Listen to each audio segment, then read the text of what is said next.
Oops, I'm muted. What up, everybody, and welcome to the Late Night Snack Show. We start a little bit earlier tonight. I got off a little bit earlier tonight. Let me bring in my co-host real quick the Austinator. What up? What's going on, Austinator? Nothing much. I think I'm at the tail end of my week off, and then classes are starting up again. But lot of stuff. I actually I finished season 2 and 3 of Cobra Kai this week, so that was some good stuff. Watched Peacemaker, also Book of Boba Fett, and it's just some crazy stuff this past week. Some good, some bad. Just overall the typical week over here.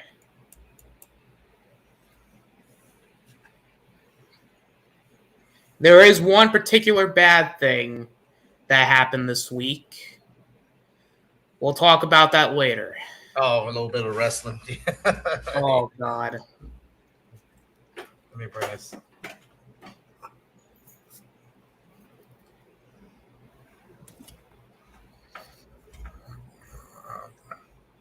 All right, let me get 1 second here.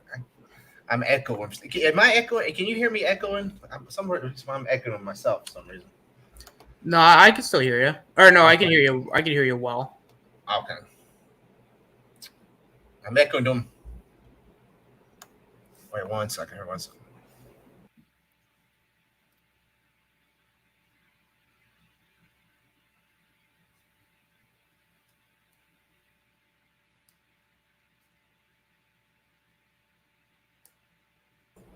All right, let me see that fixed it. All right, let me see now. All right. Well, let's start off. Let's see who's in the chat. We got Courtney. What's going on, Courtney? Raquel.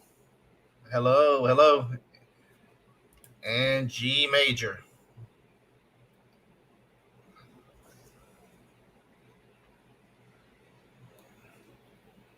What's up, G Major? G. I'm still echoing for some reason. I'm gonna have to fix that. All right. Oh shit. Give me 1 second. 1 second here.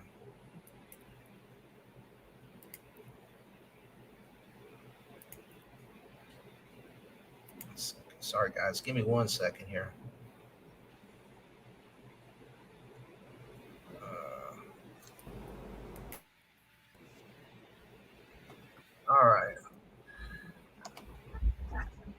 All right, Austin. I guess first we'll talk. As the title says, is Boba Fett getting kicked out of his own series? What do you think?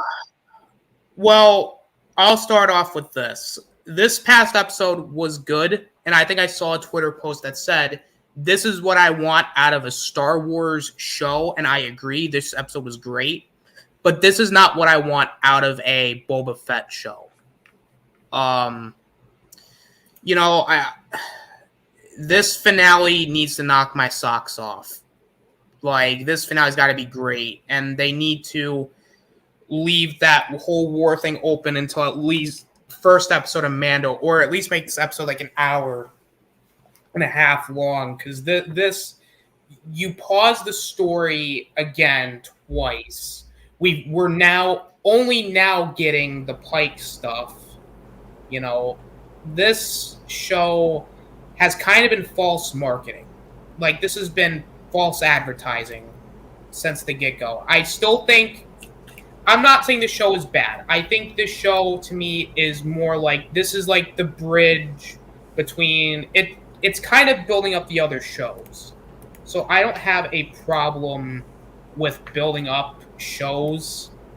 But the problem is when you have to sacrifice a character to do that, it's not great. I would have rather them just call the show something else, and you could still have Boba Fett be like at least be a primary character, but and I'm even gonna, and I understand, like, where some people are coming from. Like Danny, I think this past week on Wednesday on the Hangout, we were kind of discussing this. It's like, yes, the character doesn't always need to be in every episode, but I say that you still have to appear in some form, because if the show is called Book of Boba Fett should at least be in every episode at some form or fashion. Like, if you want to do episodes where it's focusing on certain characters, do that. You can do that, absolutely.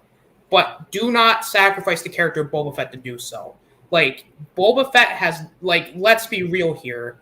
Other than the flashbacks, what has Boba Fett really done? Not much.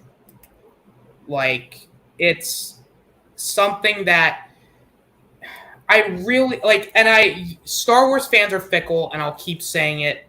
It is, Star Wars fans are just fickle in general. No matter what happens, people are going to complain. And again, I will be the first one to admit, I am very fickle when it comes to Star Wars.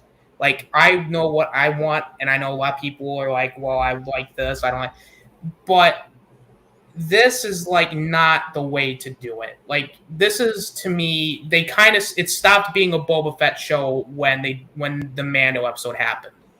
Like, if Boba Fett was just more involved in these episodes and he was doing something, like, you don't have to have Boba Fett, like, you could have used like these 2 episodes to maybe like have Boba, train to ride the Rancor or something.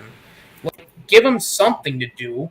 Like, I'm not saying, he's got to be like in every episode, because that's not always the case. But in these Disney Plus shows, which are 7 to 8 episodes, that's not an excuse. Like, because again, Mando was in every episode, in some form or fashion.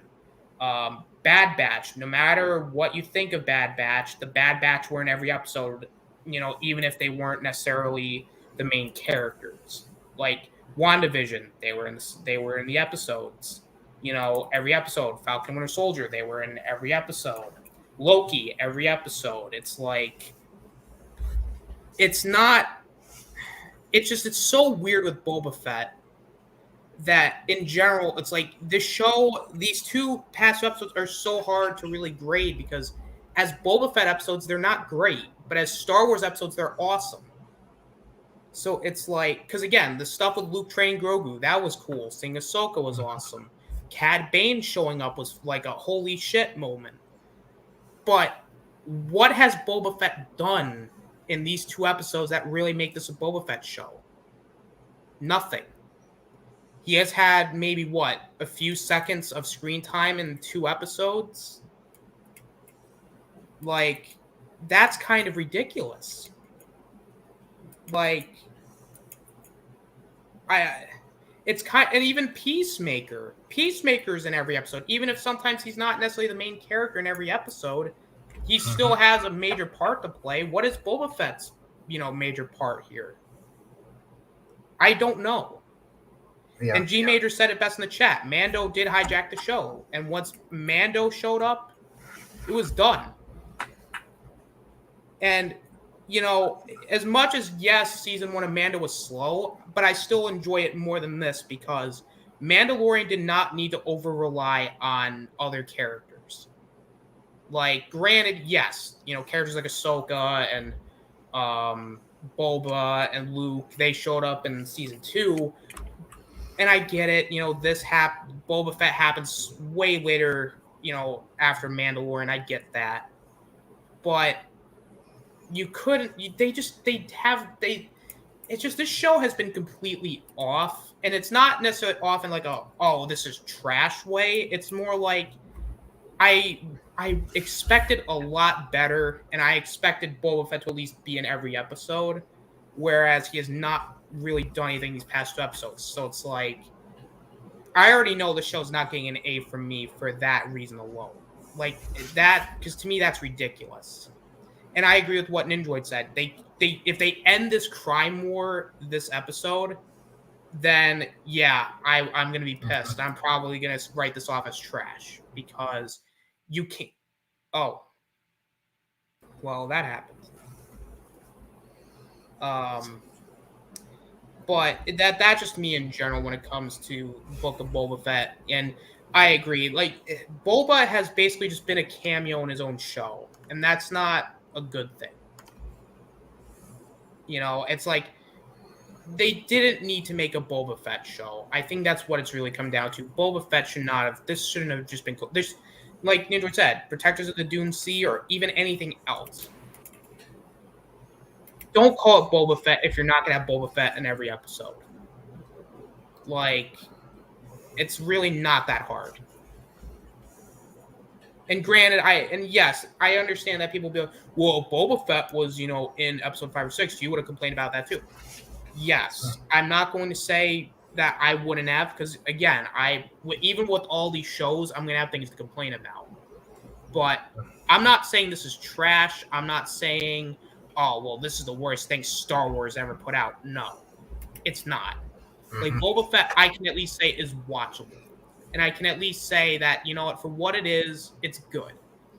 But it's just it's a victim of false advertising and just flat out. Like, granted, did it subvert expectations in a bad way? No, because it was cool seeing Luke. It was cool seeing Grogu. It was cool seeing Ahsoka, all these characters again. But, again, like I said before, I'm going to keep restating this. We can't sacrifice characters, and we can't sacrifice time, especially when we have 7 episodes, and literally we have 1 episode left. Right. All right. Sorry, guys, if I didn't. I was having to fix them because I basically was hearing an echo. Also, everything we repeat was going over and over, so I was hearing it twice as you were saying it. So I was trying to fix that, but I was hearing everything was saying. To me, it was a great episode, but like I said, we've had 2 episodes, Boba Fett not in there, so it's just like I was told Gaskar. I said they should just make this Star Wars: The New Republic series or something, And okay, we have a couple episodes with Boba Fett. Okay, then we go to Grogu or Luke, or we can go to Ahsoka or different things, but it proved that Boba could not survive, survive having a show. Hey, Mike, what's going on? Vasco, what's going on, bro? Nice job. But it just proved that he could not, have a show. The show couldn't survive with him alone. The way they were, doing the show just. I mean, look at they did the what we say, the Power Ranger, Powerpuff Girl, bike people or whatever. That pissed a lot of people off, and then just I mean, there was good parts, it had good little pieces, but just not good enough to have a show, a whole series of it. And it was just, slow. And I'm like, we're on the last episode. And like we was talking Basco and all that show the other day. To me, they're going to have like a 2-hour finale or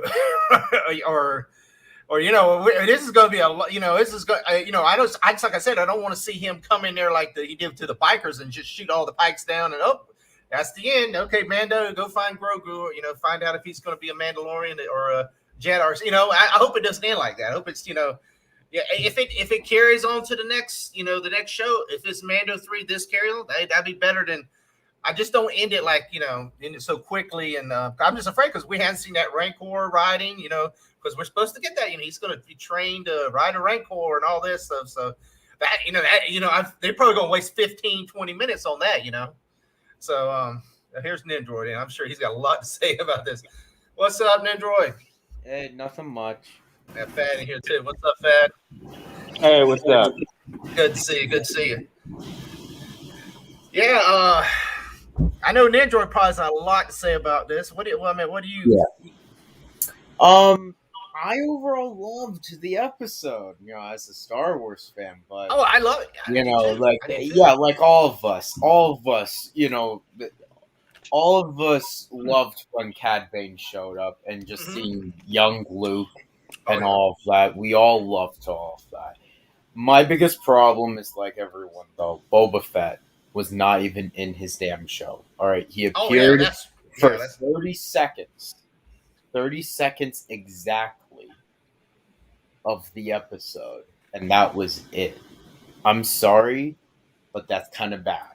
Mhm. You know? And I hope that this whole war thing, because at first, if we're just dealing with the Pikes, like just that small part of the syndicate, then yeah, I could see it end next episode.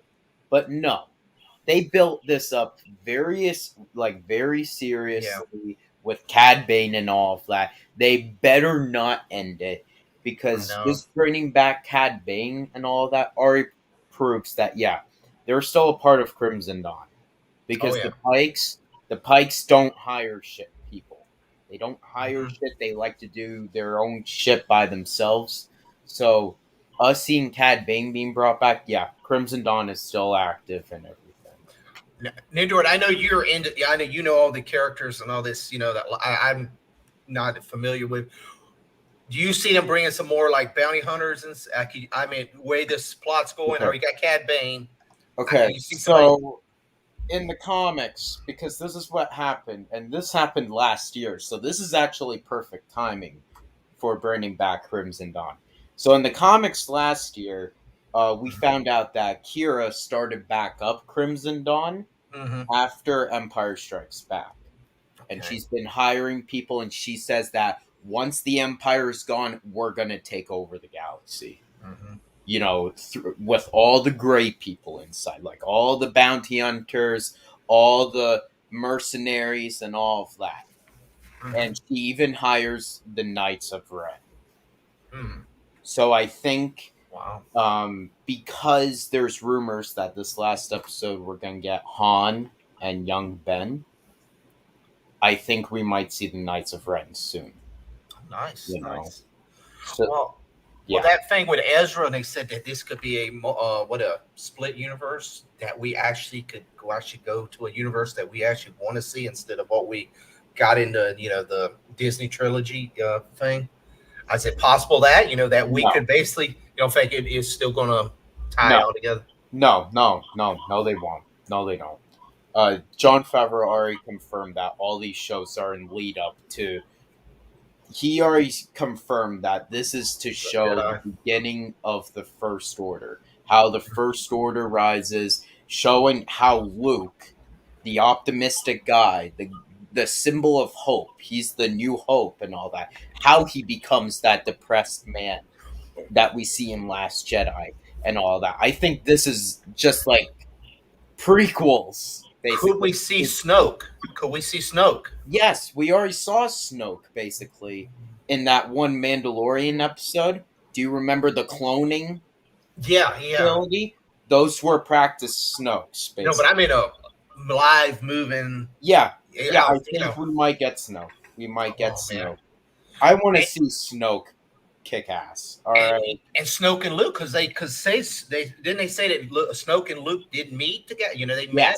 Yes, yes, they Man, did. perfect opportunity right there. Yep, exactly. I mean, maybe not this series, but maybe in Mando 2 or 3 or whatever I mean, there's supposedly Ahsoka. I mean, Thrawn too. We haven't even mentioned Thrawn. All that. Yeah, yeah. I think first this whole like crime war thing is gonna happen, and then we're gonna get like the whole Thrawn shit. Where he comes in, he's trying to organize the whole new. Well, not the First Order, but like these remaining Redmints that aren't trying to be part of the First Order. Just he's trying to take control of it. Because Race alone started the First Order, which I hope we see her. Honestly, she was in Battlefront too. Mm. So yeah, A lot of opportunities. I mean, it's just shame. Like I was saying, they shouldn't have called this Book of Boba Fett. That's the whole thing. yeah, yeah. It should have just been the episodes of Boba Fett. Maybe 3-4 episodes. That's all we needed. Of Yeah, like Boba just Fett. make it Mandalorian, but just Well, says these 4 episodes are just Boba Fett episodes. Boba Fett. Well, like I was saying, like this is called the series of the New Republic or something. But okay, we got a couple episodes of Boba Fett. Well, we could have had an episode with Cad Bane. We could have had an episode with Kira coming. There's so much, but it's just hard. I've never seen a show where you have the main character. We've had two good. How long was this last episode? About 45 minutes, something around that. 45 minutes. Okay, two 45-minute plus shows, and we've seen the main character of the thing for what, 15 seconds? 30 seconds. Yeah, 30 seconds. If you can't count the at the beginning when they go, what happened weeks before? That's only like no, I don't count. I mean, or he mentioned his name. I mean, it got to the point. Okay, we mentioned his name one time in the last episode before it, and these two episodes were great, fire episodes. It's like, but we see the main character. I mean, like having, I'm gonna go way off here. That'd be like having the Lord of the Rings, the Frodo, and he's not even in the whole one movie. Yeah. How do you do that? I mean, it's almost like, hey, this is the original trilogy, but without Luke Skywalker. Boba Fett. Yeah, that's about right, G Major. I mean, I hate to complain about the episode. That's when we was talking on Basco's channel. I mean, I can't complain about it. Especially when doing Chris's show. I can't complain about this episode. I enjoyed this episode, but it was like watching another show. It'd be like, look, I tuned in for the Flash, but I got Stargirl. I mean, it's that's what I'm saying. Yeah. Exactly. I enjoyed it. It was a great Stargirl episode, but I tuned in for the Flash. But it's like watching Superman and Lois. You're training for Superman and Lois, but you're getting a crappy episode of Supergirl, or Batwoman or Batgirl, whatever. Yeah. I have to say it. In my opinion, I wasn't actually interested in watching Book of Boba Fett, to be honest. What brought me to the and what made me actually go back and watch all of the episodes was these two episodes. Yeah, it's safe. It was like it was like, let's hit the life-saving moment, forever. They bring. I do have a couple of opinions though, just things that occurred to me because I rewatched the episode yesterday. Yeah, I watched it on the day it came out, and then I rewatched it yesterday because me and Bro Dan were talking about it over on our channel, and I loved the interaction between Ahsoka and Luke. Mm-hmm. Yeah. Especially the line when she said, "Oh, you're so much like your father," Mm-hmm. Yep. And what it and I know they have it. She wasn't around for long, honestly, on that planet because she was leaving again when she was talking to Luke. Mm-hmm. And I got the opinion that she had just showed back up or whatever because he asked her, "Where are you going?" Yeah. Or will I see you again? I think is what he said to her. Yeah. And but I got the feeling that she was somewhat training Luke. Mm-hmm. Being as she's I know she's not a Jedi anymore, but being as she's an older Force user, mm-hmm. A mentor type, because she she says to Luke, because Luke shows doubt. He shows doubt about Grogu. Mm-hmm. And it's like she was trying to lead him to the answer, but for him to find it himself. It's a very Jedi thing of her to do. Mm-hmm. But now I will say I don't agree with the choice that Luke set out in front of Grogu. Because Luke knows why the original Jedi Order failed. And if you believe anything, I know a lot of the EU is all legends now. They're bringing little bits and pieces of that, but mm-hmm. Luke would, because he's been studying, he's been finding out things on his own for the last 5 years. Luke would know that was one of the failures of the original Jedi Order. The no attachment thing. Exactly. I watched a video on it yesterday talking about how love can actually be a positive thing, and relationships can be a positive thing. It's only over obsession of those emotions that cause you to lead you to attachment, lead you to the bad side of things, right? So my opinion of it is, well, it's both good and bad. He put the choice out there in front of Grogu, but I think if Grogu chooses the lightsaber instead of the armor first, he will allow Grogu the armor. Mm-hmm. Because because by choosing the lightsaber, Grogu's choosing to continue his training. Mm-hmm. Yeah. But I don't think Luke is going to come down so hard on the attachment side of things. He understands that because Luke was all about attachment. Yes. I mean, Luke left in the middle of his training in Empire because he had to go save Leia and Han. Yep. And if you notice, when he went to Bespin to try to save them, they ended up saving him. Yes. He was absolutely not necessary to their escape. Mm-hmm. And in fact, if you think about it, he's the reason why Han ended up frozen in carbonite. Yep. Pretty much. So in a way, he screwed up when he went to Bespin. He's the one that ended up hanging off a weather vane, missing an arm, That's true. And he's the reason why Captain Solo ended up frozen in carbonite. So it's not like he did any positive move when he left, but he left because of attachment. And I don't think he's going to come down so hard on. I think he understands Grogu has a parental child bond with Mando or Din Djarin. Yes. And I don't think he's going to come down so hard on it. He just wants Grogu to choose to finish his training. Mm-hmm. Mm-hmm. And I think also in a way, he's got some tenderness in him for Grogu because of Yoda. Oh yeah. Well, we still haven't. We still haven't seen who saved Grogu from the temple. I mean, we had that flashback, but we still hadn't seen who saved him. I mean, I have a couple of theories. If you want to hear them. Yeah, go ahead. This is all about this. And okay, one of the theories is that it was the librarian, Austinator. And why they say that is because she actually did not die during Order 66. Canon, she died. She was killed by Vader way after. Mm-hmm. But so she could have saved him. But also, I don't know if you've seen this theory swimming around there. Mace Windu? No. Mace Windu's dead, man. He died. Okay. All these people that want to bring Mace Windu back, he's dead, bro. Don't tell it to Danny. Just don't drive to South Carolina and tell it to Danny. Look, I want Mace Windu back as much as everybody, but the dude's dead. Okay. Palpatine messed him up, dude. Seriously. But no, it could be Luminara. Not Luminara, Barriss. Because if you look from his eye view, if you look on the wall over to the right, Barriss's clan symbol that was on by her room in Clone Wars is right there on the wall. So she could have, for whatever reason, come back or during the chaos escaped wherever she was being held after she was proven to have caused the explosion and all that during Clone Wars. She could have come back to maybe tried to save some younglings, maybe, who knows. Also, another third thing I've heard is that he might have been hidden inside R2.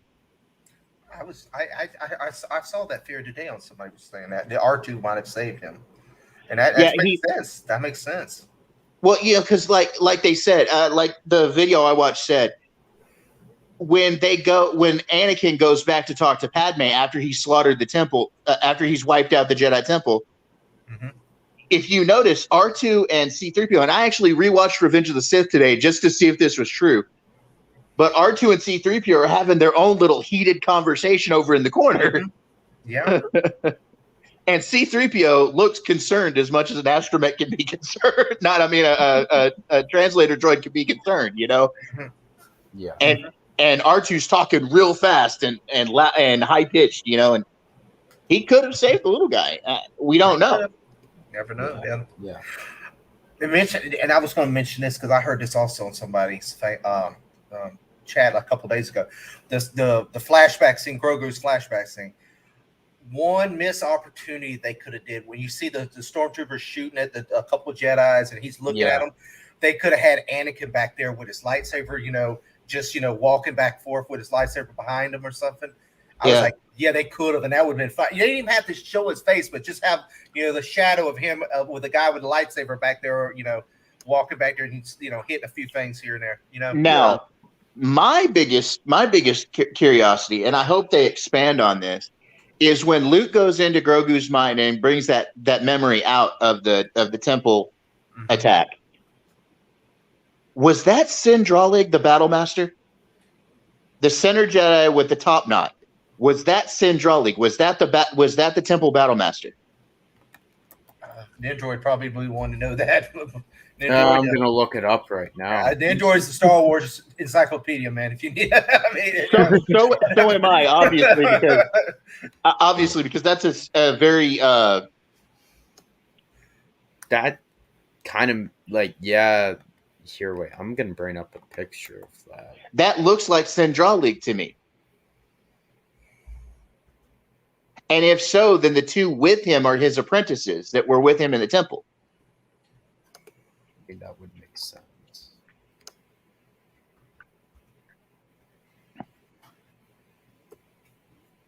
you know we're gonna get a Luke Skywalker series after this because it's gonna be in demand. You know, everybody.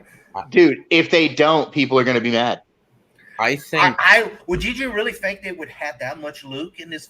I thought, No. like we had, with that Luke Skywalker moment in the Mando, it was just a little bit and just got everybody excited. They really did a lot of Luke in this. Oh, and I have to say it. The animation over the face of the body double actually worked better than it did in the last episode of Mandalorian season 2. This episode. Yes.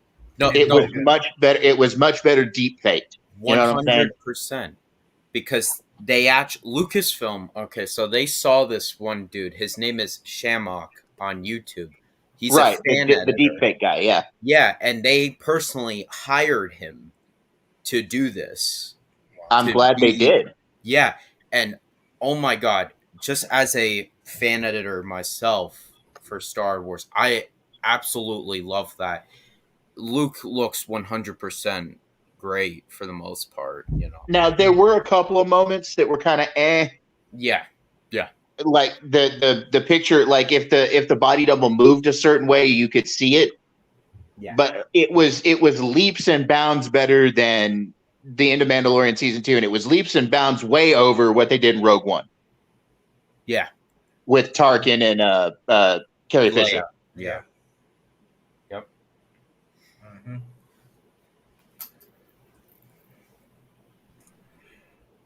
Do you think they might Princess Leia? Do you think they might? I don't know how they. I know said they would never use her as a hologram thing, but they could bring her in there if they did that. I mean, I know that we did Tarkin and stuff, but I don't know how. I know. Yeah. No, Jason, you can stop. I mean, you can continue. Hey guys, I'll be right back. Give me a second. I got to drop for a second. I'll be right back. No problem. I don't know. I don't know how. Their wish, her family's wishes are on that. I know they did it for on Rogue One, and they did it on the last movie. But they could, because she's in this timeline too. So I mean, especially if you bring Han and Ben Solo, Ben in, they're gonna make she's right in that timeline still. Well, what I was going to bring up was with Rise of Skywalker. Yeah, that's actually not CGI that they did for Leia during that one scene. That was Leia's personal daughter, which filmed that entire scene. Yeah. That's why you could tell, like, her face wasn't really Leia. But Luke's CGI during that scene was great, But anyway, yeah, they could bring back Carrie Fisher's daughter to perform Leia. Perfect. They really have to, Billy Lord, yeah, she would do it. She's already said she would. Yeah. More you like that, Cat? I was thinking of that. I was thinking of you when I put that on there because it was doing like a late night snack. So the cat was eating pizza. I was saying more like that. Yes, he's eating the pizza. The kitty is eating pizza. I have to send that to her. I knew she'd like that one. That reminds me of the Warm Kitty song from Big Bang Theory. Or Soft Kitty. Yeah, I was just trying to find something cool last night. I was like, oh, that was pretty cool. I popped that one on there. But yeah, if I'm not mistaken, that looked like Sindrali, the middle Jedi that died in his vision. Which is a really obscure name when it comes to Star Wars characters, but he's considered canon, so but yeah, I mean, I do agree though. In my opinion, it's not so much false advertisement, but misrepresentation, which I guess are the same thing. I think that the problem with the book of Boba Fett is they marketed it wrong. Yeah. You know, go ahead. Yeah. I mean, we do this as panels, but you know what? I really don't care. I'm actually glad they did this because, like I was saying, me and Austinator, and I hate to get on a panel every week have to bitch about it.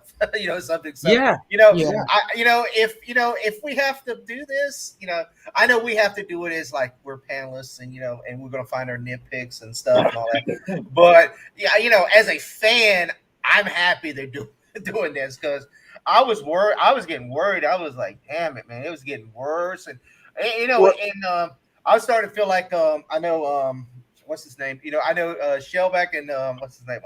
Number one, they just can't stand it at all. And I was like, she's like, yeah, I starting to agree with him. I was like, we got content, but it's like, it's just. Well, when Book of Boba Fett started, I was in the middle of rewatching Smallville. I'm binging all the seasons of Smallville. Mm-hmm. So I kind of put Boba Fett on the back rack that I would get to it, when I was done with what I'm binging. Yeah. But then I started hearing reports of what the episodes were like, and I was just like, "Oh hell no!" I wasn't interested. Well, yeah, which made me sad because I like Boba Fett. I do. Now, one of the things from the early episodes that I did enjoy, though, when I watched them yesterday, was the stuff with the Sand People. Yeah. I thought that actually humanized the Sand People somewhat, and I don't just see them as violent monsters now, Yeah. Because the only real experience we have with Sand People, aside from mentions here and there, is Anakin wiping out a whole village of them over his mother, And I just thought they were some ignorant sand savages, to be honest. But you get kind of a different view. You get kind of a different view on the Sand People in this. Which I did enjoy. Well, that was the thing. That episode wasn't that bad. So it wasn't the best, but we was like, okay, we're gaining stuff. And then we got the big Chewbacca's the one Black content. Okay, yeah. See, we're starting to get cool stuff. Okay, we're getting huts, we're getting different things. Okay. Then they just kicked us right in the balls with that freaking Power Ranger Powerpuff Girl episode. It just the mods. Well, what those those were supposed to represent, don't you? Those were supposed to represent the scooter gangs in London's East Side back in the 50s. Like they had the different scooters and the colors and all that. And they tried to throw some obscure historical bullshit in a show that really there was no use for it. Yeah, it just didn't make sense because everything on that planet is rust or brown. If they would have if they would just had, I don't mind the kids. If they would just would have had it rusted, it had old typey scooters, a bunch of punk, street gang kids that has these old roughed up scooters, and they're like a little gang. That would have been fine. But coming out there looking like you're powering up for the Power Ranger or Fast and Furious, somebody said, it's all flashy, and you got the NOS cannons in the back, and all these fancy, all these mirrors and all that. It's almost like they tried to Mad Max Star Wars. Yeah, it was like and it's like, no, that's not appropriate here. Yeah. Hey Sherry. Hey Sherry, how you doing? Good to see you again. No, it's just I wasn't interested in watching the episodes, and they come along with Mando and the Darksaber, and I was like, wait a minute, what? Hold on, let me go watch that episode. And then I watched that episode, and then like the stuff dropped for the 6th episode, and I was like, oh no, they're not going to do that. And then they did it. And then I was like, okay, I'm gonna watch this last episode just to see where we go from here. Now, Cobb Vanth, do you think he's dead? I don't think so. His deputy's dead. His deputy. Well, his deputy's Swiss freaking cheese, man. Yeah, his deputy. I think what did he get? One shot off at him? Cobb Vanth. I think. I know the deputy was like 5 or 6 shots, so I know he's dead. I saw him saying he's definitely. I saw a video where they slowed that down. The shot that Cad Bane took on Vanth, and when they slowed it down frame by frame, he only hit him in his. He hit him in the shoulder, but it was his shooting arm. So he basically it's like Cad Bane realized he was the threat. So he took out his shooting arm so he wouldn't be a threat anymore. Mm. Mm-hmm. Yeah. And then he completely raped out the deputy. Yeah. And then Well, he just turned around and left. I think he did like as a warning. I think he just did it a warning because he really just wanted to scare him. But the deputy, he was just too jumpy. That's why he got his ass because he was trying to do that to Mando. When Mando came, he was all fixing to riled up on Mando, and Mando was fixing to put his boot in his ass too. I mean, so yeah. I mean, he sort of got what he sort of deserved because he was too jumpy at the guy. And I think what happened to the Twi'lek chick at the cantina, that sucked. The cantina bombing. Yeah. I know. I kind of liked her just a little bit. Yeah. I kind of liked her just a little bit, you know? Here's a funny thing, though. Max Rebo wasn't there. So, again, he survived another thing. Yeah. It's like he survived the sail barge. Which makes us wonder, is Max Rebo really behind all of it? Yeah. Is he a secret crime boss we don't know about it? He survived the sail barge. He replaced being a drummer with a droid. It's like... Yeah. Now, I really want to see, in this next episode, I want to see Boba Fett on a Rancor. Well, we're going to because they've been mentioning it for like 3 episodes. They're going to get his training. That's what I said. That's why I'm saying we're on the last episode, and we're going to get 15 minutes of that. That's why I called it the Seabiscuit episode. But we know we're going to get 15 minutes. So I'm like, if it's going to be a 40-minute episode, it's going to be a quick ending fight, or we're going to continue on to the next, Mando 3. I hope it's Mando 3. Honestly, I hope so because I like I said, I know Danny was talking about when he flew the Slave One over the biker gang, just took him out. Boom, boom, boom. I say I wanted more. I wanted him to go in the cantina and just like rough him up, me too. Mando did to the Bulldog people. He went in there and he cut that guy in half and chopped the guy's head off. I was like, that's what I wanted to see, but of course we didn't get that. But I enjoyed the little quick boom, boom, boom, boom, and he killed them all. It was sort of like I was mentioning. I remember on Basco's show. That was sort of like like Rambo on Rambo 2, where take out that part when he goes in the jungle and he's cutting everybody's throat and all that, and he gets in a helicopter and he starts shooting everybody. That's the way it felt like me. I wanted all that action before that scene, Yeah. He goes in there and just cuts a couple of them up, and they run out, get on their bikes, and take off. And he says, "Let me get my that Slave One takes over the cantina and hauls ass after him." And so boom, boom, boom, boom. Yeah, that's what I wanted to see. But I'm just asking too much for special effects. But like that, the Cad Bane, that scene with him coming for the desert, you can see him far away, and you can see you knew it was a cowboy. I was like, oh, I said, Dad, I knew what was coming. I was like, holy shit, are we finally going to get this? Yeah. And they sort of mentioned I was amazed. Yeah, go ahead. Go ahead, Fed.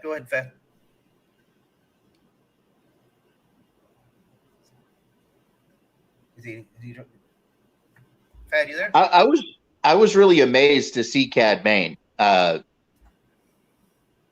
And I was watching a video about Cad Bane earlier today, and he's 70 years old by the time of Boba Fett.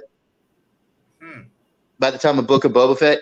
And there's a thing about Duros, because he's a Duros. They don't live past a certain age. So if any of them live to as old as Cad Bane is, they're pretty much like looked upon with awe amongst their own people.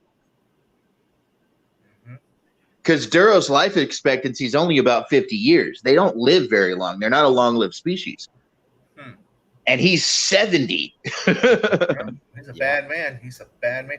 And I was hoping we'd get I know we'll get that confrontation with him and Bubba because, with that debt and all that, if that's still canon, all that, But I hope that's still canon. But also, I do too. Another thing, though, is that you got to remember Fennec and him fought in Bad Batch. Yeah, exactly. So, yeah. I think Fennec Shan's going to die. You think so? I think she's going to be one of those, because the deputy that died in this episode, he was a red shirt, man. I mean, got to be completely honest. He's a nobody. Yeah. Mhm. But they're gonna have to kill a main character to get a payoff during this war, and I think it's gonna be Fennec Shan. I think she's gonna go out probably protecting Boba Fett. Because to be honest, he's not fully healed up from the Sarlacc yet. He's not at his top fighting capacity. What if they kill Boba Fett off? They could do that too. What if they kill I Boba mean- Fett off? Eh, I know it's kind of a thing, but That would be divisive, but they could that do would it. be I mean, Well, it would piss some people off, and it won't on others. I mean, but after when you get to Force Awakens, she's no mention of him.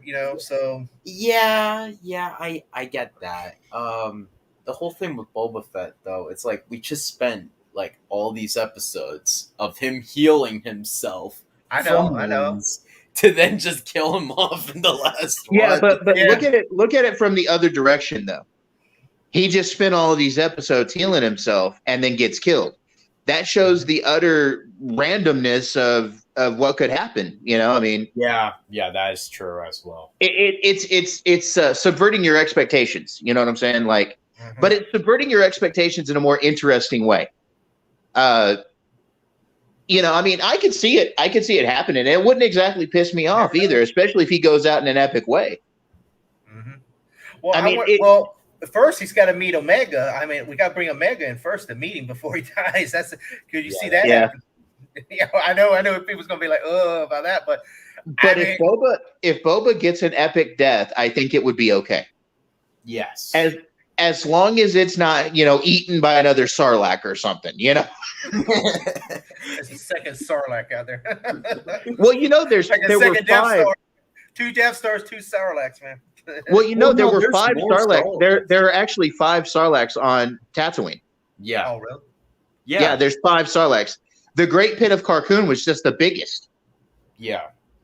One was There are eaten by- 5 of those space parasites on that planet, man. Yeah.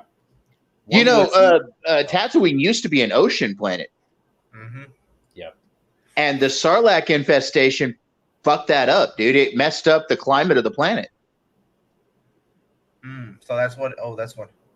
I was wondering if we're gonna get another one of them big dragons. You seen the big skull on top of the Jawa's dragon. thing? When I saw that Jawa sandcrawler, I was like, "Is that the Great Dragon skull?" Yeah. And in the tavern, that's the if you look up like the ceiling and the walls, that's the rib cage from the same Crate Dragon. Oh wow. They used the parts of the Crate Dragon for decoration.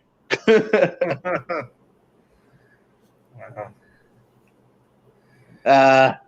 I severely dislike Jawas. Anyway, When I saw that, it reminded me. If you ever watched like Monster Truck Racing's, what's if anybody watches Bigfoot and all them, there's a truck that has that freaking skull, that looks like a cow skull or something on it. yeah. I saw that thing with the Jawas. That's what the first thing I saw because it looked like it was like jumping in sand dunes. I was like, oh my god. My buddy Brodan, who I do a show with over on his channel, we do a show like 3 times a week, and we talk about nerd stuff too and entertainment stuff and all that. But he thinks that the Jawas should be exterminated, mass genocide. He is not a fan of Jawas for some reason. I don't know. I asked him one time. I said, "Show me on the doll where the Jawa hurt you," and he wouldn't. He's too triggered, I think. It's crazy. So I personally, I don't like Ewoks. I think we should be able to hunt them for sport and eat them. But you ever watch a channel called Generation Tech? Yes. The guy over there on Generation Tech talks about hunting and eating Ewoks.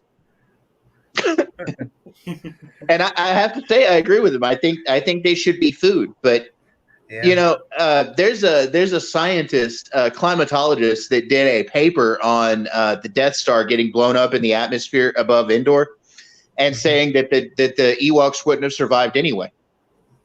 All that metal because the parts of that the parts of that thing raining down on the planet would have caused a major cataclysm. Mhm. Exactly. I listened to John Campia. He was talking about the Ewoks. He says everybody talks about the Ewoks being these little cuddly furry bastards. I said they're a bunch of evil little bastards. He says, I said Ewoks doesn't care about people. He says they trap you, and then they tie you up, and then they take you back to their camp, and then they burn you alive, and they don't kill you. They burn you alive. Then they eat you, and while you're screaming, burning alive, they enjoy listening to you scream. Then they eat you, and then they use your skull as instruments for playing, for instruments and stuff. Well, and he's not wrong. He was not right wrong. on spot. He was right on spot. They're savage little monsters. Yeah, everybody's like, "Oh, they're like a big Care Bear," and I was like, "No, they're vicious little bastards." Yeah, it's not like the old show. They were going to eat Han and Luke. Yeah, they're not like that animation show that looks like the Gummy Bears. No, they were ready to eat. Yeah, those two Ewok movies. Yeah. And I love how they glossed it over. But at the very end of Return of the Jedi, when they're doing the celebration, yeah, none of the rebel soldiers are saying anything about the dead Imperials being eaten. Yeah. They're Because like, you see all the helmets. yeah, that's cool. The helmets. Yeah, those skulls and helmets are. Yeah, that's cool. That's great. You guys are eating the bad guys.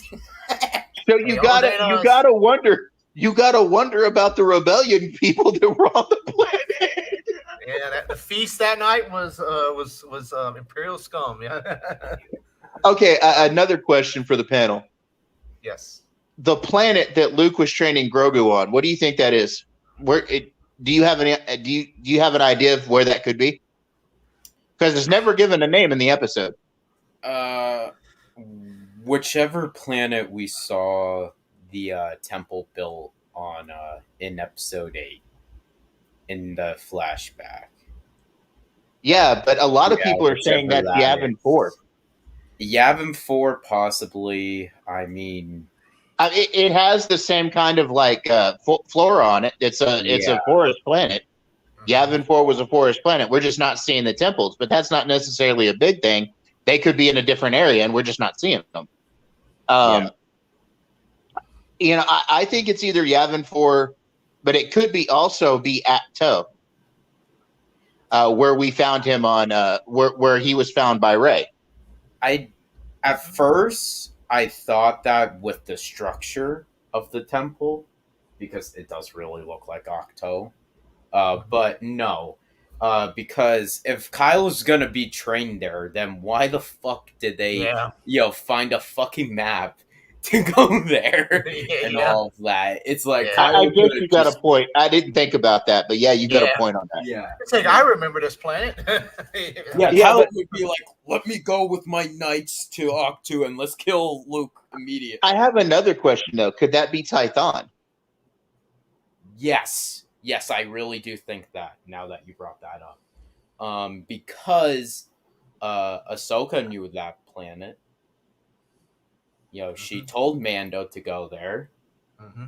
So, possibly. I mean, that could have been Tython to be. And the fact of the matter is Mando knew where to go when he wanted to give Grogu the armor. Yeah. Mm-hmm. Yep. Mm-hmm. Yep, that's true. He just automatically went back there, and it's not like we heard Luke tell him, "Oh, I'm going to this planet. You know, come see the little guy." You know. Yeah. So I mean, it could have been Tython. Yeah. Yep. Did y'all like the ant bots, or what do they call them? The ant, Yes, I thought those were cool, especially since they seem to share a hive mind with R2. Yeah, they were unique. Very cool. He seems to be leading them in building the temple. Yeah. Because, you know, that one ant bot came to him and, you know, kind of talked to him in binary. Mm-hmm. And if you'll notice, they have little nodes on their head that look staggering them out like what R2's got on his head, on his dome, you know? Yep. So they could be a hive mind with R2, which would be really cool. Mm-hmm. And kind of give him another use, you know, besides just being an astromech. I do have a couple other things that kind of occurred to me, and this is just random Star Wars stuff.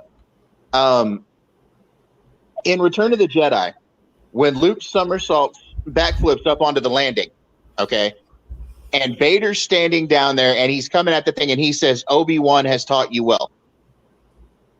You never really get an idea of what he means. Well, okay, so Obi-Wan taught him how to backflip. No, think about it. Where was Luke? Luke had the high ground. Think about it. Yeah. Luke had the high ground. That's why Vader threw the lightsaber. It's all poetry. And he noticed that was kind of a sarcastic quip from Vader. Oh, Obi-Wan has taught you well. You know, you have the high ground. I'm not making that same mistake again. Second one that occurred to me, and it was brought up in another video I watched. You notice how during the original series, during the original 3 movies, the classic trilogy, that R2, whenever they would tell R2 to wait or hold back or whatever, he would never listen. He would follow you, right? Yes. Do you know why? Yes. It's because he left Anakin go on Mustafar. And Anakin never came back. Exactly. I know that because that's in my spoiler alert, in my Last Jedi cut, I wrote that in there. So, yeah. R2, the last person that told him to stay put and he actually listened didn't come back to him. Yep. Which means that little droid has PTSD. Yep. You know, I often wonder about, because you get kind of little glimpses at his personality. And, he's never been mind wiped. Somehow, some way, he's never been mind wiped because he remembers. Yeah. Now, they mind wiped 3PO. Yep. But they never mind wiped R2. And you got to wonder. The droid, he would be roughly about 100 years old as a droid if he was brand new. During episode 1, he would be roughly nearly 100 years old as a droid. You got to wonder what happens to a droid over 100 years that's never been mind wiped. He'd get a little quirky, wouldn't you think? Yeah. And Luke's never mind wiped him. Yeah. So, kind of a wonder, I think the little guy's got some PTSD problems. He's got a lot of stories to tell. Well, yeah, George Lucas himself said that the droids tell the story of Star Wars. That was his original plan. When he finished the 9 movies, he was originally going to show it as them being found and thousands of years later, and it was R2 telling the story of where he came from or what had happened to the people that found him, basically. Yeah. Wish we could have got that. Yeah. Can we have a time machine go back and before the days of Kathleen Kennedy in the Disney buyout? Oh Lord, he should have put that in it when he sold it that they had to use his script for those 3 movies. I wish he would have did that. Well, some of his ideas, though, like my biggest thing with the sequels, because I do like them, I think they should have been planned. That's basically the whole thing, all right? Because I think if J.J. Abrams stuck around for the whole trilogy, we would have gotten a better story. Yeah. If J.J. Abrams stuck around for all 3, or if even Rian Johnson did all 3 films, just one director, one writer, not even director, just one writer to do that, I think it would have fit super well, Well, it would have been like this. I'm gonna go on another movie. Imagine Back to the Future if you had 3 different directors and they killed Doc in the 2nd movie, and then how in the hell are you gonna make a 3rd movie? That would be like you bring the original director back in from the first one. Okay, we're gonna have to figure out how Michael J. How we're gonna do this without Doc. That's exactly how it was for Snoke as well. Yeah, and that's the whole thing with Episode 9. JJ, I feel bad for JJ Abrams because he's like, he's like, what the fuck should I do? Because it's like Colin Trevorrow did a script. Well, actually, did 3 versions of the script. And Have you seen any of Colin Trevorrow's script? It's Yes. very interesting. Yes, Mhm. yes. Duel of the Fates is great. I did a whole script reading on my channel. I wish they've just waited. See, Disney wants to rush, push things. They should just say, okay, let's just like they did Avatar 2. They've had that in production the last 3 years, and they keep pushing it back. I guess it's going to be this year. Push it back a year. Okay, if we got a cluster, on our hands, push it back a year and try to figure out and make, it just felt, that's what I'm afraid of. I don't think Kevin Feige going to do with Black Panther, but that's what I'm afraid Black Panther is going to happen if they rush it out. Just hold it back a year, and that's why they pushed it back. They've actually pushed it back a couple of times because of Chadwick Boseman dying and all of that. No, but also, we're talking about the Star Wars. We're talking about Rise of Skywalker. Yeah. Push it back. They should push it back. Completely horrible. Completely horrible. Well, there's a lot of scenes that they cut out of that whole film. For example, the whole, Palpatine actually explains how he survives to Kylo Ren. He's like, more than a clone, less than a man, my Sith cultists. It's all in the novel as well, which... I heard the novel was excellent. I heard the novel was pretty. I haven't read it, but I heard the novel was like if they would have did what the novel says, we might be enjoyed it a lot better. That's what I'm. Oh yeah. Honestly, I love the novel. I think the novel, like if we got everything in the novel, maybe cut some scenes and all of that, keep it like to a 3-hour runtime. I think it would be a lot better of a movie. Seriously, because even the original script. If they did a 3.5-hour movie, if it was good, people would have went and waited 3.5. They would have watched 3.5 hours, and they would have got as much money or more than what they got. Well, case in point, we just watched Spider-Man: No Way Home, and it's made a shit ton of money, and that was a long movie. But they got a lot on that one. They supposedly the DVD coming out. There's a lot of deleted scenes that they're going to add in there on the DVD. There's almost 30. There's almost 30 minutes of deleted 30 footage. Minutes. So, can you imagine what we're going to get? Can you imagine what we're going to get? Wait to watch that. And that's another thing. Lucas and by the way, that'll be on digital download on Amazon Prime on March 1st. Nice. Ooh, nice. That's something I found out just researching stuff. The actual solid media will be out in the stores probably about the 7th or 8th of the month. Yeah. So we got less than a month before that comes out. 30 more minutes of that film. I wanted 30 more minutes of that film. Yeah. I trust me, that film was fire. I had no complaints, and imagine 30 more, no telling what we're going to get 30 more, I've heard there's more Daredevil in there, and there's a lot of other stuff in there that Well, there was supposed to be more Venom in there than just that end credit scene. Originally, and this was something they talked about, but I don't know if they ever filmed it. But the part where Toby gets stabbed by the Goblin, Venom was supposed to be there, and the symbiote was supposed to leave Eddie Brock and bond to Toby to save his life. Ooh. And then when it left him and went back to Eddie Brock, when it finally completely covered Eddie Brock again, it was going to have the white spider on the front of on the front of it. Oh, that would have been fire. Oh, maybe it's filmed. Maybe we just don't know it. It's in that. Yeah. Maybe if it's filmed or something. Damn, but it won't be canon though. I don't know if they consider that. Canon. No, it would not. Damn. Yeah, man. Deleted scenes are never considered canon, unfortunately. But dude, we'd want to be Star Wars. Unless it's Star Wars, and then all of it's canon. Star Wars, it's got to be canon because they just left this out, man. So let me. Okay, so we've already talked about what disappointed you on this last episode. We had of this. If there's anything that disappointed you, lack of Boba Fett. Well, besides that, that's the number one. To be honest with you, I can't think of much that disappointed me. Not seeing the first reaction to Luke and Ahsoka. Yeah, that's when probably they first met. Yeah, I was another one. Yeah. That sort of left that open. Maybe we'll get that in Ahsoka, a flashback on that.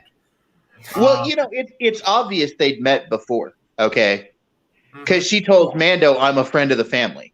Well, yeah. But what But we're talking about is actually seeing that first interaction. That first meeting. the that first would be meeting. good, and I hope we do get to see that eventually. But like I said, the Ahsoka series is coming, so Mm-hmm. Yeah. I mean that's what I'm really looking forward to seeing. Well, I want to see that series. But that's going to be heavy on Thrawn and probably Ezra. We'll probably get on them. Ezra and Sabine.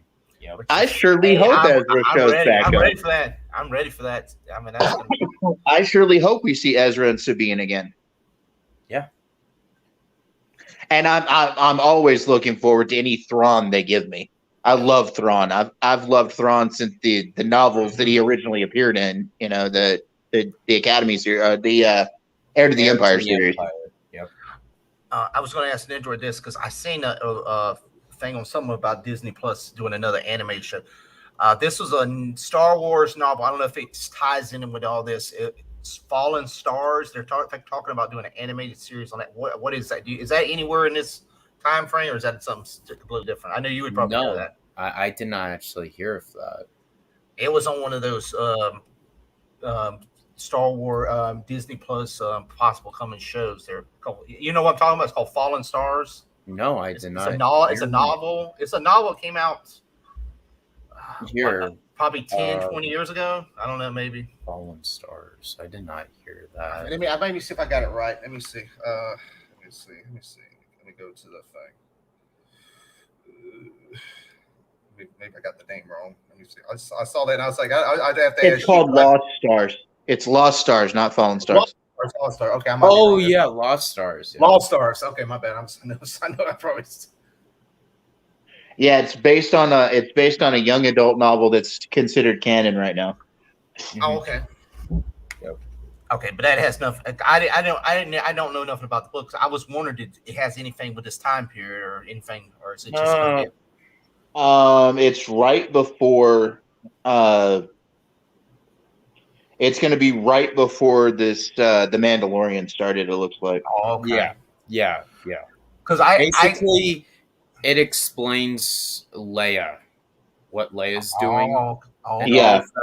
That she basically so Leia gets I don't know how you would word it, blackmailed by this one person within the Republic. She was planning on running to become the Chancellor.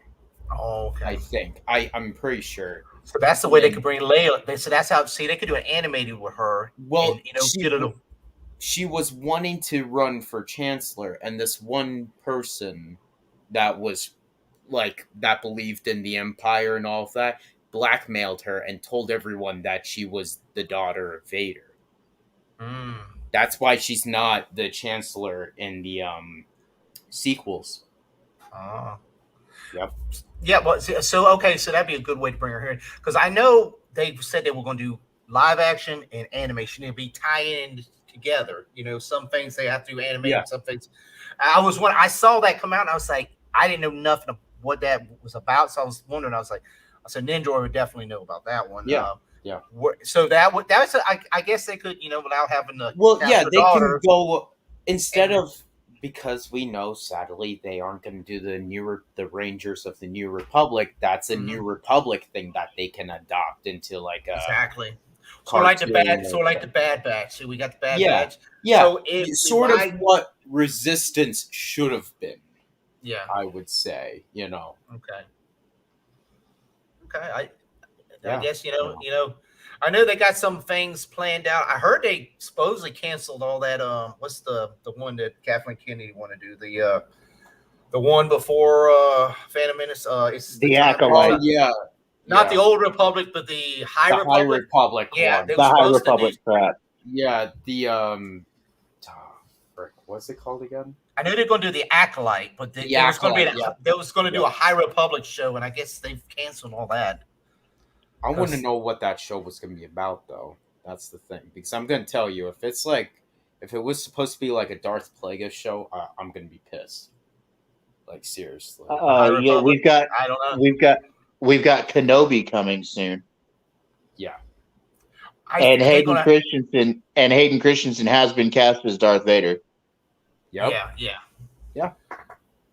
Let's We're see. going to get an Old Republic show eventually. I mean, there's just too much in there. People want. They want the Revan. They want Bane. They want Plagueis. Different things. I think they're kind of saving that for a trilogy or even a saga. You could make an entire 9-part saga on the source material.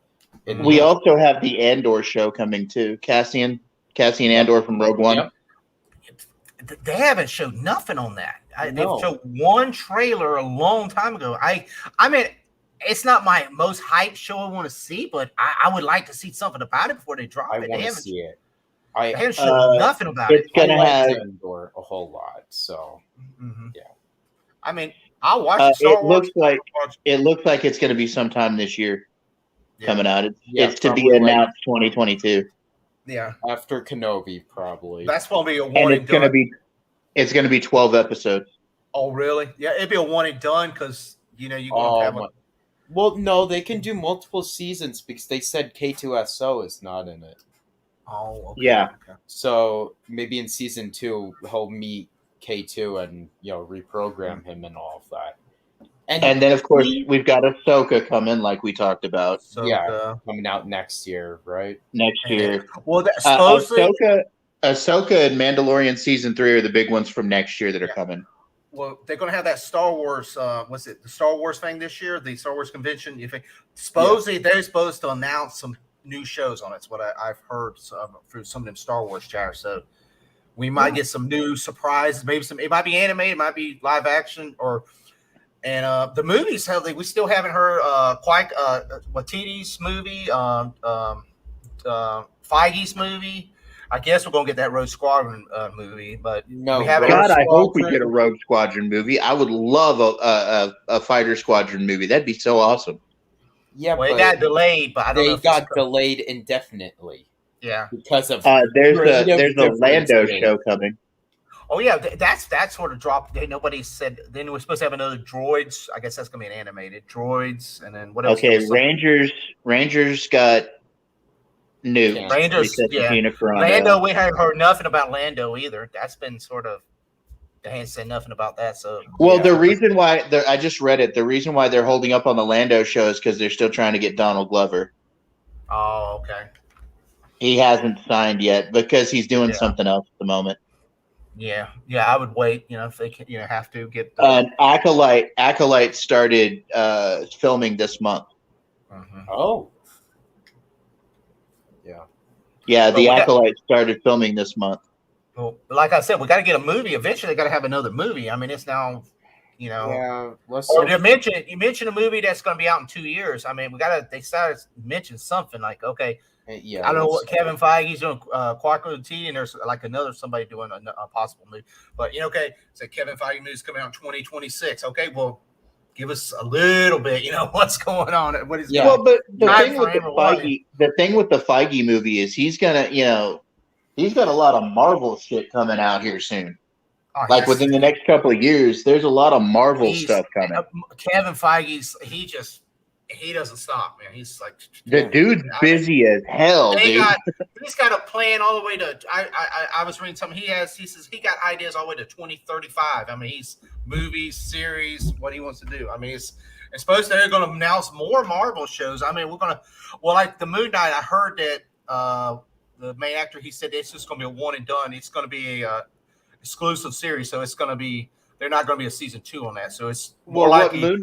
What Moon Knight's leaning into is Midnight Suns. Midnight Suns. So they're going to go right into a movie. They're just getting it out there where people can see who Moon Knight is and boom into a movie, which is, good, because a lot of people don't know who Moon Knight is. So, I mean, I don't know a lot about him either. So supposedly, and this is just rumors, so take it with a grain of salt, they've cast the new Ghost Rider for the MCU.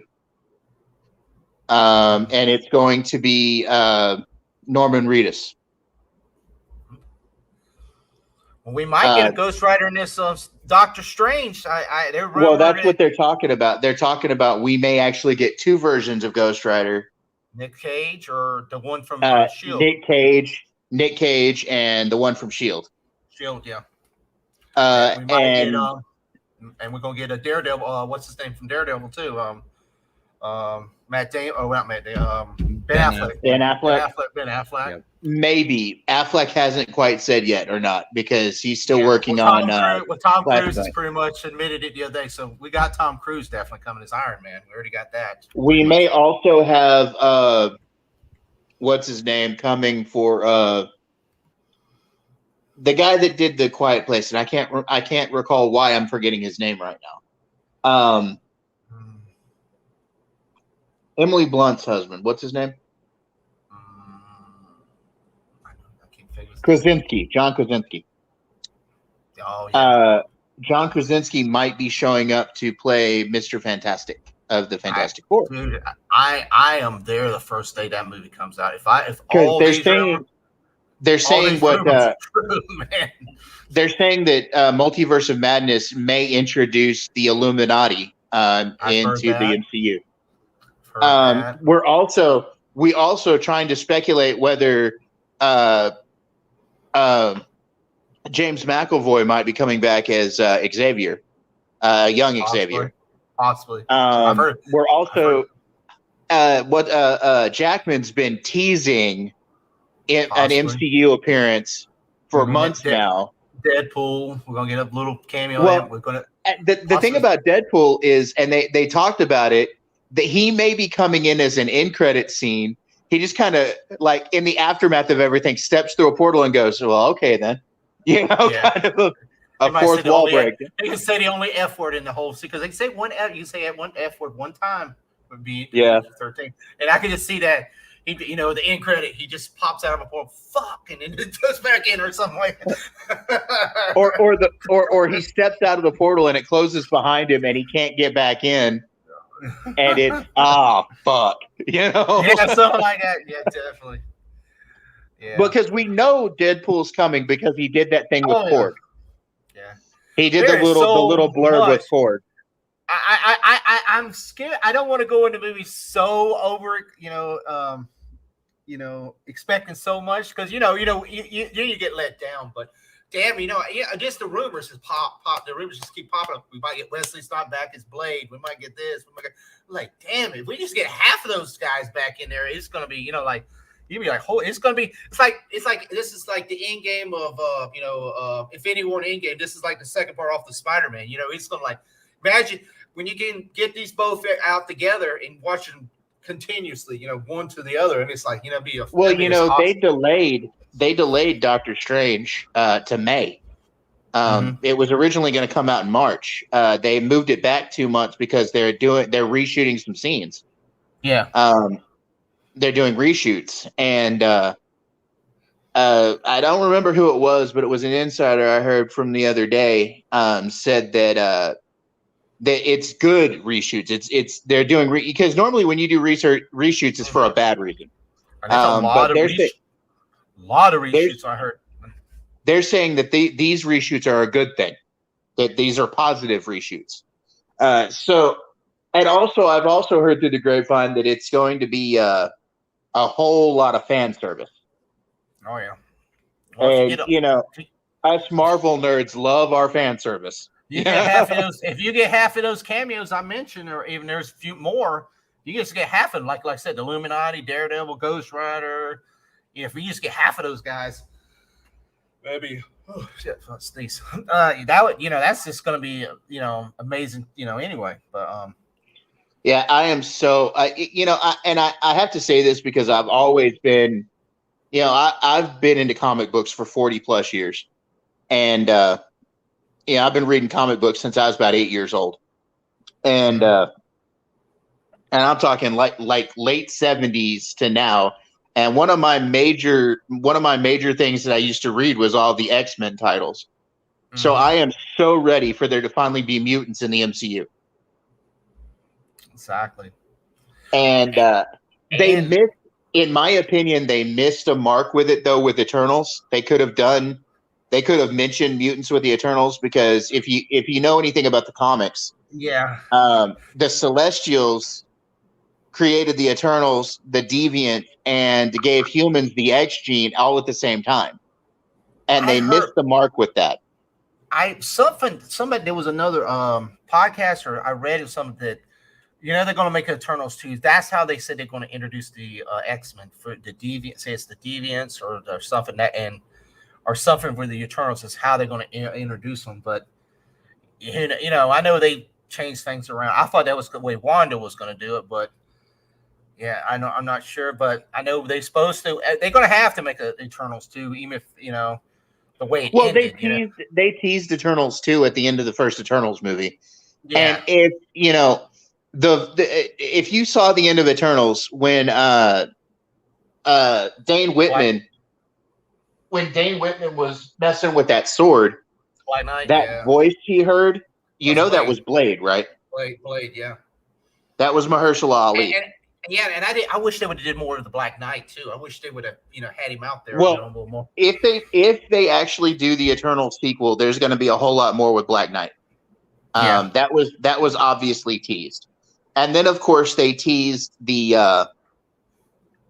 Star Fox and Pip the Troll. And Pip the Troll. Exactly. And that's Thanos' brother. That's Thanos' brother. Yeah. These movies coming out this year, if done right, I'm hoping God they do them right. The Marvel universe is going to just blow up. I mean, you got to look at, and also I forgot to mention this. Spider-Man. They just mentioned they cast for Madam Web, which that's another big multiverse thing also. So that's going to tie in there. Doctor Strange. On our stream last night, we talked about the new Spider-Man stuff coming. You've got the Madam Web movie coming. Of course, you've got Across the Spider-Verse Part 1 and 2, the animated ones. And Part 1 is coming out this year. Part 2 is coming out next year. We have of course, Tom Holland's Spider-Man 4 is confirmed. Feige confirmed it. Now, what they're talking about doing, and again, take this with a grain of salt because it's not concrete yet. But the way that Sony's going to play it with the Spider-Man characters, since they introduced the other two Spider-Men in No Way Home, this is how they're going to play it. Tom Holland's Spider-Man's going to stay in the MCU for at least 3 more movies, maybe 6 more movies. We don't know. Andrew Garfield's Spider-Man is going to become the Spider-Man of the Sonyverse. And Tobey Maguire is going to be around for multiversal stuff. Cool. So Tobey Maguire, they're already hinting that Tobey Maguire is going to be in Doctor Strange 2. I've heard that too. And maybe possibly the other one too. Well, they all now, when doing that, they're all tied with the MCU. All the Spider-Mans are now tied with the MCU. Well, the thing with it is when they opened up the multiverse in the MCU, they opened up the possibility of all of the properties that they have repurchased or have a stake in getting brought in. We could still see Wesley Snipes. We could still see Wesley Snipes. We could see any of the Fox X-Men characters. Well, here's another thing. Go ahead. This goes back to the symbiotes. This I was mentioning about Thor 4. They're going to have the God Butcher. He has that sword that is made by the symbiote god. The all-black Necro sword. The all-black. Boom. And he carries the all-black, which, there's 2 things that hint at the fact that Null will eventually be in the MCU, which is the symbiote god. One is Nowhere. The Sentinel head that's floating, the Celestial head that's floating around out there. He's the reason it's floating around out there without a body. Okay, that's 1. 2, Gore the God Butcher showing up in Love and Thunder. And Gore the God Butcher carries the all black, which is Null's sword. 3, it was also teased in Venom. The very end of Venom Let There Be Carnage, when he was trying to tell Eddie about the multiverse, that the symbiotes cross the multiverse. He said 80 billion light years of time would crush your tiny little human brain. Facts. That's what I'm saying. Right there is an allusion to Null. Boom.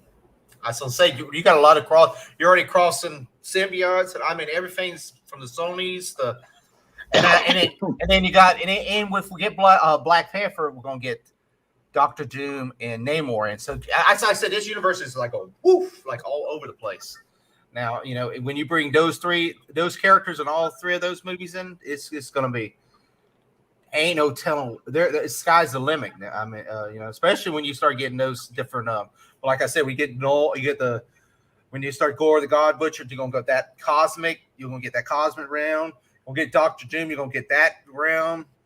Namor, you get that a little more of that, with the sea and all. Yeah, it's going to be all, then possibly Nova. There's going to be all kind of stuff that's going to be. Well, there's no possibly on Nova. We're going to get Nova. The Nova Corps were already teased on Xandar.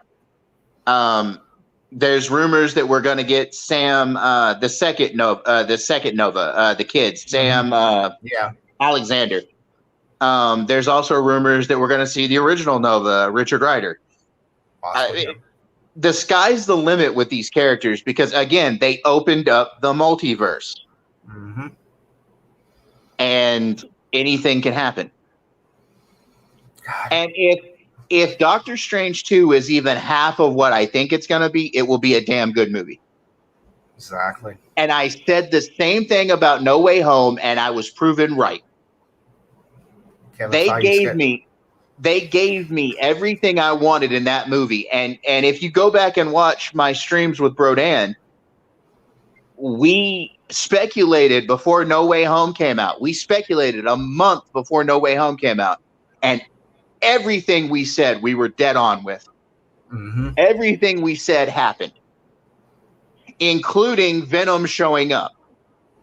Mm-hmm. Tom Hardy's Venom showing up in No Way Home. We covered that shit.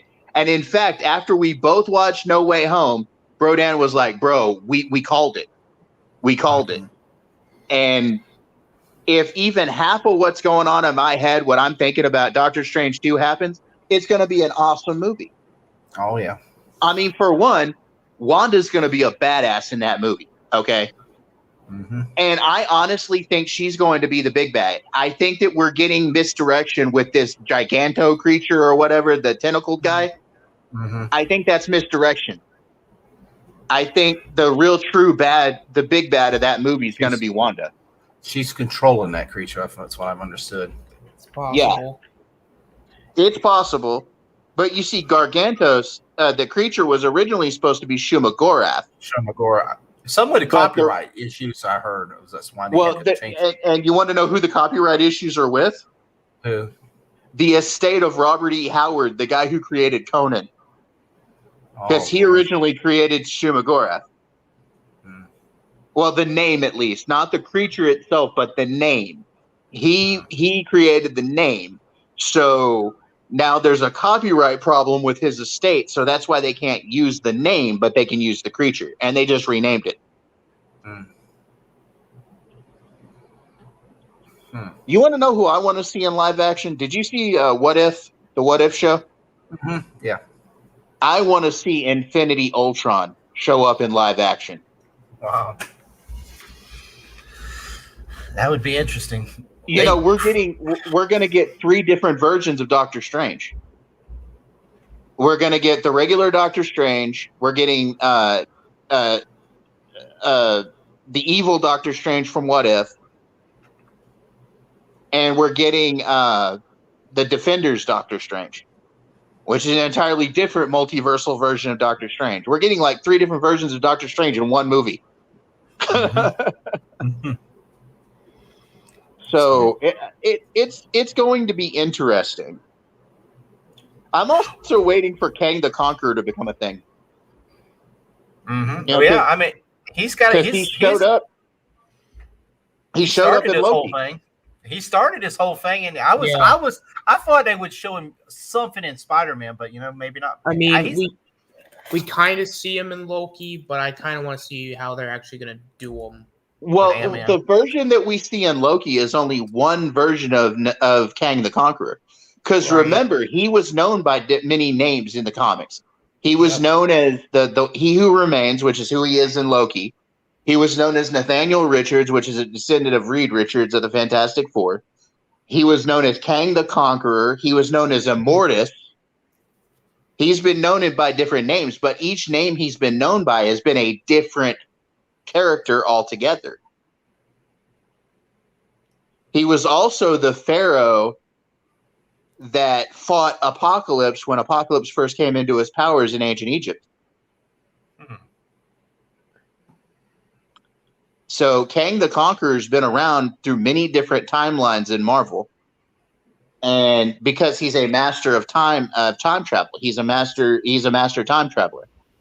So that was just one version of Kang the Conqueror. That was He Who Remains. There's a lot of possibilities. Man, Kevin Feige's.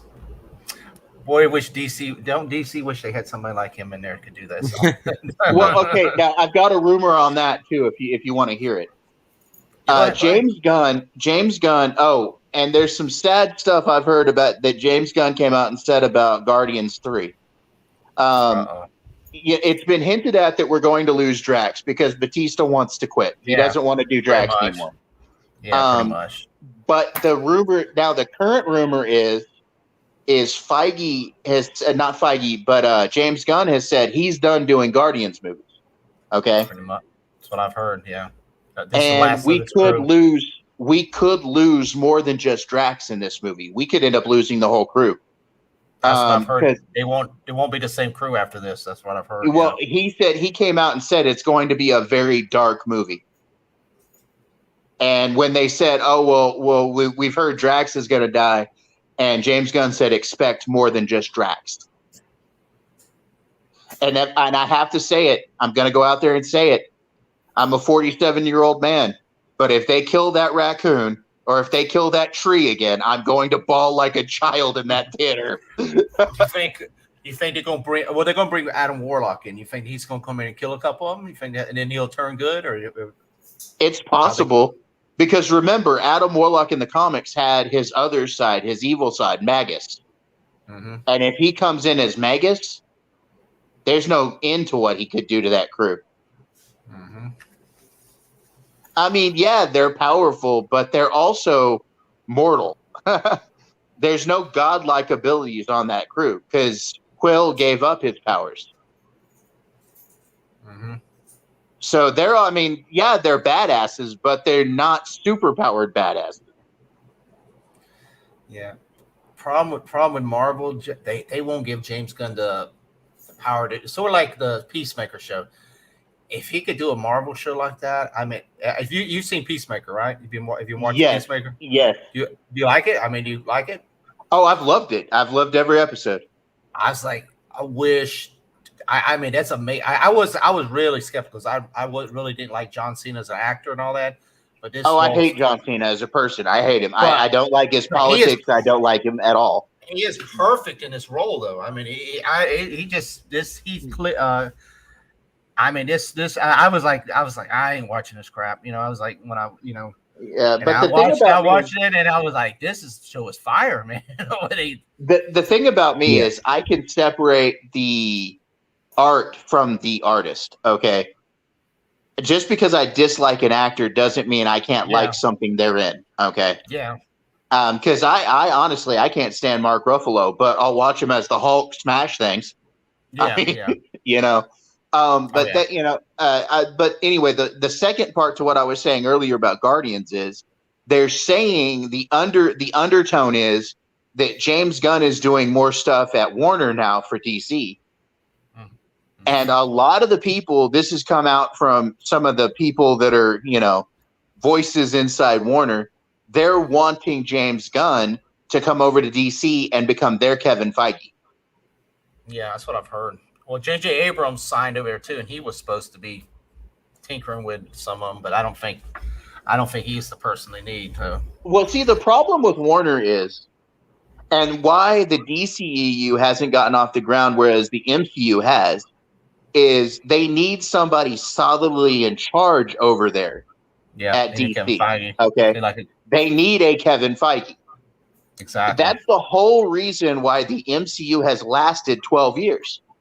Is because you have a solid leader at the helm. Over there at DC, at Warner DC, you've got 1,000 little Indians and no big chief. Exactly. And nobody wants to take fucking responsibility for anything. That's why we're getting, a reboot of Batman like every 3 years and stuff like that. I meant, could you imagine? All Warner says is, well, in the past, this worked for us, made us money, so let's do it again. At least with Feige, he's gone out on a limb and put stuff out that he didn't necessarily know would work. Eternals bombed. Yeah. But there's maybe been 3 horrible movies in the whole history of the MCU. There's maybe been 3 horrible movies. But just about everything they put out on the Warner side is crap. Yeah.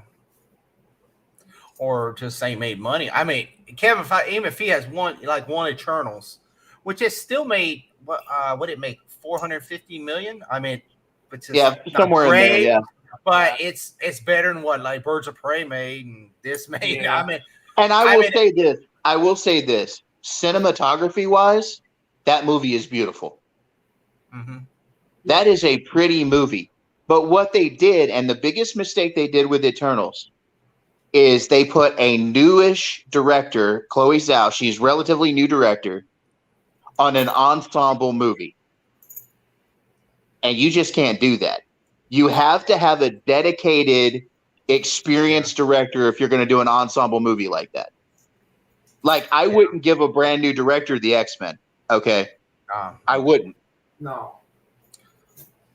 Well, it's like Sam Raimi. They put Sam Raimi in Doctor Strange 2. I mean, he's a proven director.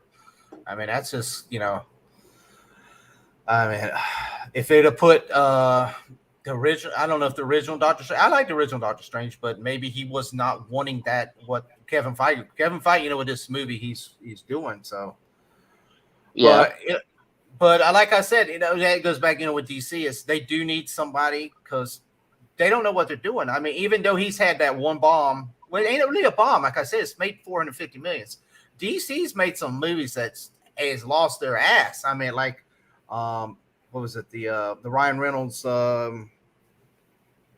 Green Lantern. Green Lantern film. That movie supposedly lost them a lot of money. Yeah. Which sucks. Okay, yeah, that movie was horrible, but I actually liked Ryan Reynolds' portrayal of Hal Jordan. I thought he played a good Hal Jordan. I just think he was crippled with a horrible fucking script. Yeah. Mm-hmm. I mean, he does look like Hal Jordan, but it was just a very... He looks like Hal. He has Hal's personality because Hal was a cocky guy. Was a good actor. He was just given nothing to work with. It's just he was given crap to work with, man. It was just horrible. And if he had been given a better script, if they had taken 1/10 of what they do on Marvel movies on that movie would have been amazing. But the dedication just wasn't there. And I'm not a crazy restore the Snyderverse guy, okay? But I will say this.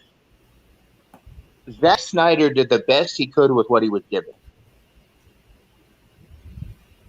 And I would have liked to have seen that story continue. But it's not going to. Sadly. No, it's not. And that being said, though, they just do not have the same caliber of employees over there at Warner. They just don't. And all Warner's doing is shooting shit at the wall and hoping it sticks. Well, that's how bad they are at creatively. Yeah, don't I know it? That is some horrible stuff going on over there, man. Yeah, it's really bad. Like this Supergirl movie coming, the Batgirl movie coming, they both look horrible. They sound horrible. I don't even want to watch Flashpoint or The Flash or whatever the fuck it's going to be with Ezra Miller. Honestly, I don't really want to watch it either. but that's because a lot of that, and I know I said a little bit ago that I kind of let the art speak for itself, regardless of the actor. But Ezra Miller makes me cringe horribly. I don't like Ezra Miller as Flash whatsoever. They could have gotten that Grant Gustin guy to do it, and I would have been happy.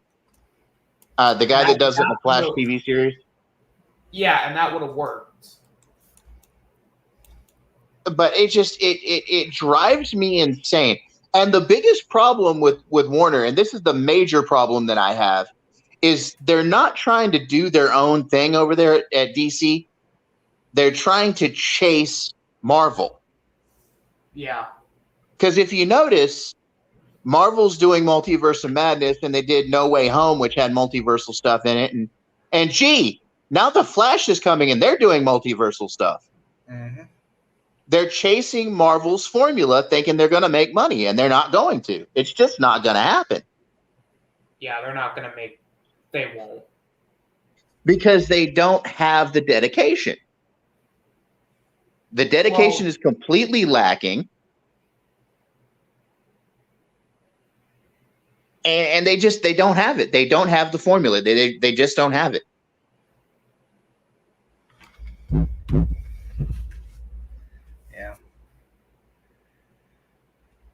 Yeah, because I mean, are you excited about the Batman coming out?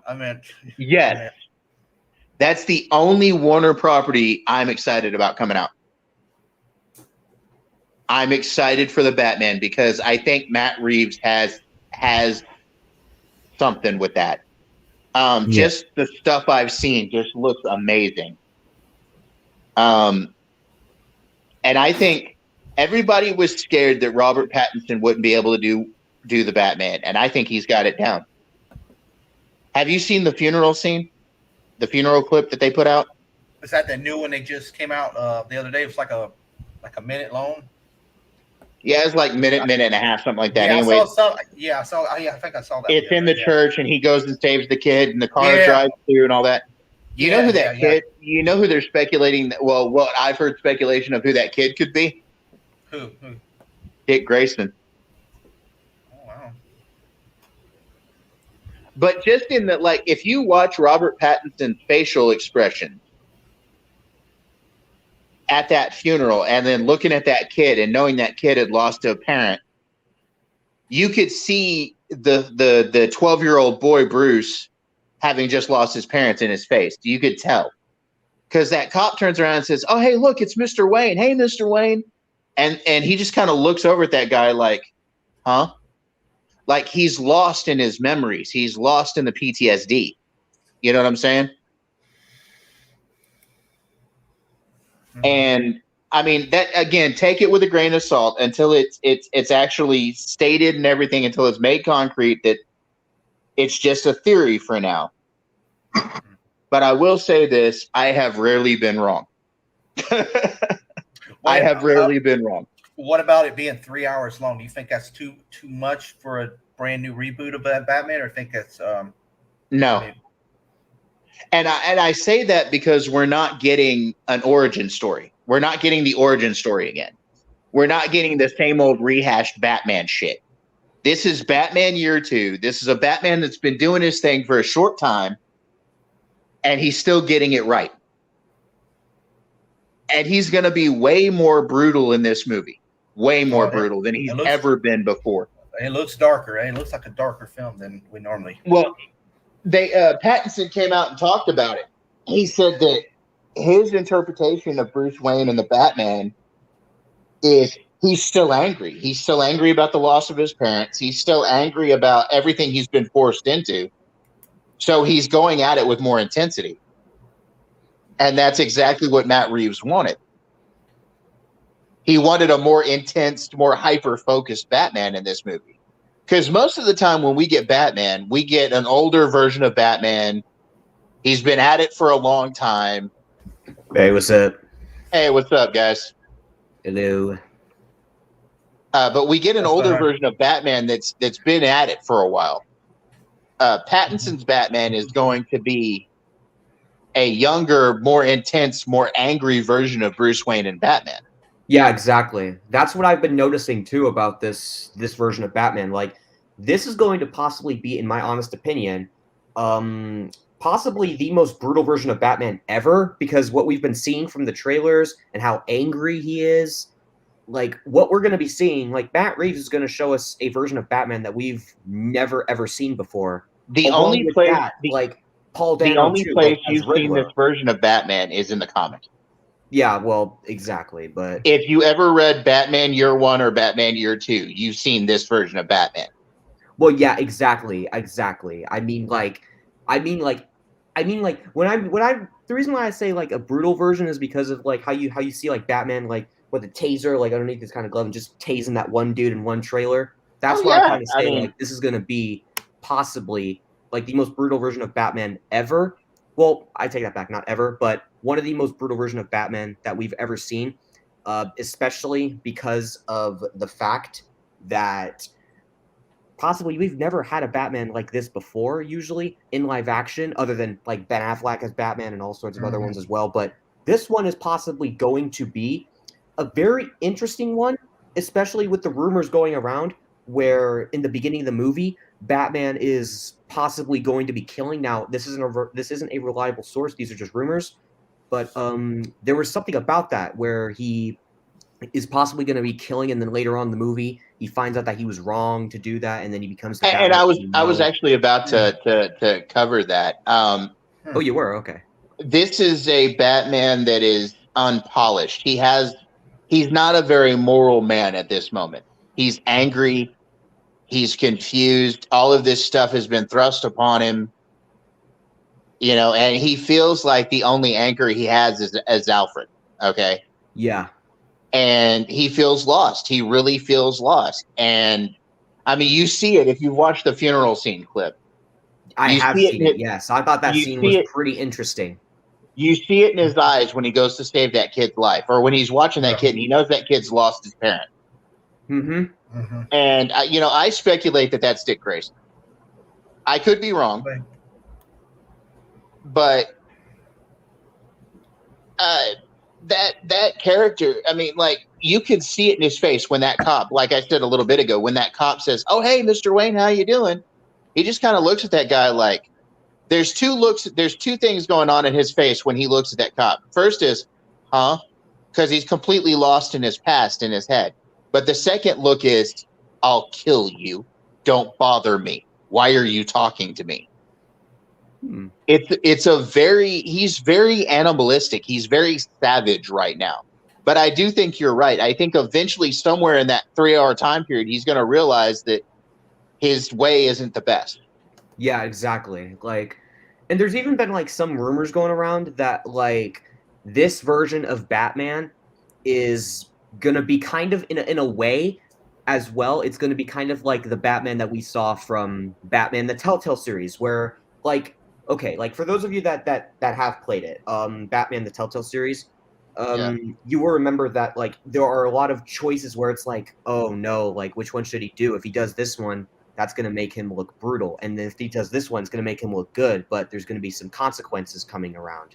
Like, Yeah. I feel like we could see something like that, especially with like a rumor going around that we could be getting a like callback to Batman the Telltale series season 1 because of the whole rumor going around that Alfred is lying to Bruce about something in the movie, and it could be about his parents being corrupt. And it could be. But see, Yeah. the thing about this version of Bruce is he's unsure of himself. He hasn't been at it for long enough to know his right and his wrong. Okay. Okay. And when you're raised, and this is just speaking from experience, when you're raised in a family that has that kind of money, you're not always held to a standard that you would be held to when you don't have a whole lot of money, when your family doesn't have a whole lot of money. You get away with a little bit more. Okay. Yeah. And you can kind of look at it like Lex Luthor, the way Lex Luthor was raised by Lionel. Okay. Mm-hmm. You're kind of raised in a family where it's kind of dog eat dog. Okay. There's a whole lot of rivalry amongst siblings in a family like that. Yeah, exactly. I like I said, I know from experience. But that being said, he was raised with all this money, but he lost his moral compass with his parents dying. Okay. He didn't have his parents in those formative years where you're forming a moral compass. Okay. Yeah. All he had was an ex special forces British officer to raise him. Okay. And you have to admit, Alfred's not always been the most moral person himself. Yeah, like I'll admit, yeah. I mean, not There's all a the lot time. of versions. There's a lot of versions of Alfred that show him as being kind of brutal himself. That is Like, true. has anybody here seen the show Gotham? I saw parts of it. I've seen a little bit of it. I didn't see the entire thing because I saw the beginning of it. It was really good, but then later on I was like, yeah, nah, this ain't my You thing anymore. see Sean Pertwee's portrayal of Alfred in that show. There's a scene where he has Bruce beat the hell out of a kid with his father's watch wrapped around his hand because this kid had been bullying Bruce. So he drives Bruce up to this kid's front door and they attack this kid on his front porch. Damn. Okay. It's a very brutal scene. And he does it with his father's watch wrapped around his fist. And Alfred's reasoning for that was so this man would never forget the Wayne name. Wow. Whoa. I'll have to check that out. It's basically a thing of we're up here, and even though that kid's on our level, he's down here, because you're a Wayne and you're more important than anybody. Alfred never had a really strong moral compass. Okay. And this has been the guy raising Bruce Wayne since his parents died. Yeah, exactly. So, and you have to admit, Alfred and Bruce grew together. When Bruce first became Batman, he had no moral compass because his mentor had no moral compass. That moral compass was kind of gained together as they went along. And I think Ben Affleck says it best to his version of Alfred in Batman versus Superman. How many heroes in Gotham stayed heroes? And how many became villains? It's true. That's a good point, man. And That he is made actually the a really point. good point. And when Alfred said, well, we're the good guys, Master Bruce, he said, are we? Or are we no better than them? So what you have to see is this version of Pattinson. I know I keep beating it like a dead horse, but he's not going to be a real solid person mentally. And he's not going to have a whole lot of moral compass. And you may very well see him kill in this movie. And that's going to be very divisive with Batman fans because Batman fans don't like Batman killing. But what they don't know realize about that. Yeah, I know. what about they that. don't realize is early Batman, like from the start of the Batman comics back in the 40s, Batman didn't grow that moral compass in the comics till after the Comics Code Authority. Original Batman, from the original Batman stories, he killed. Yeah.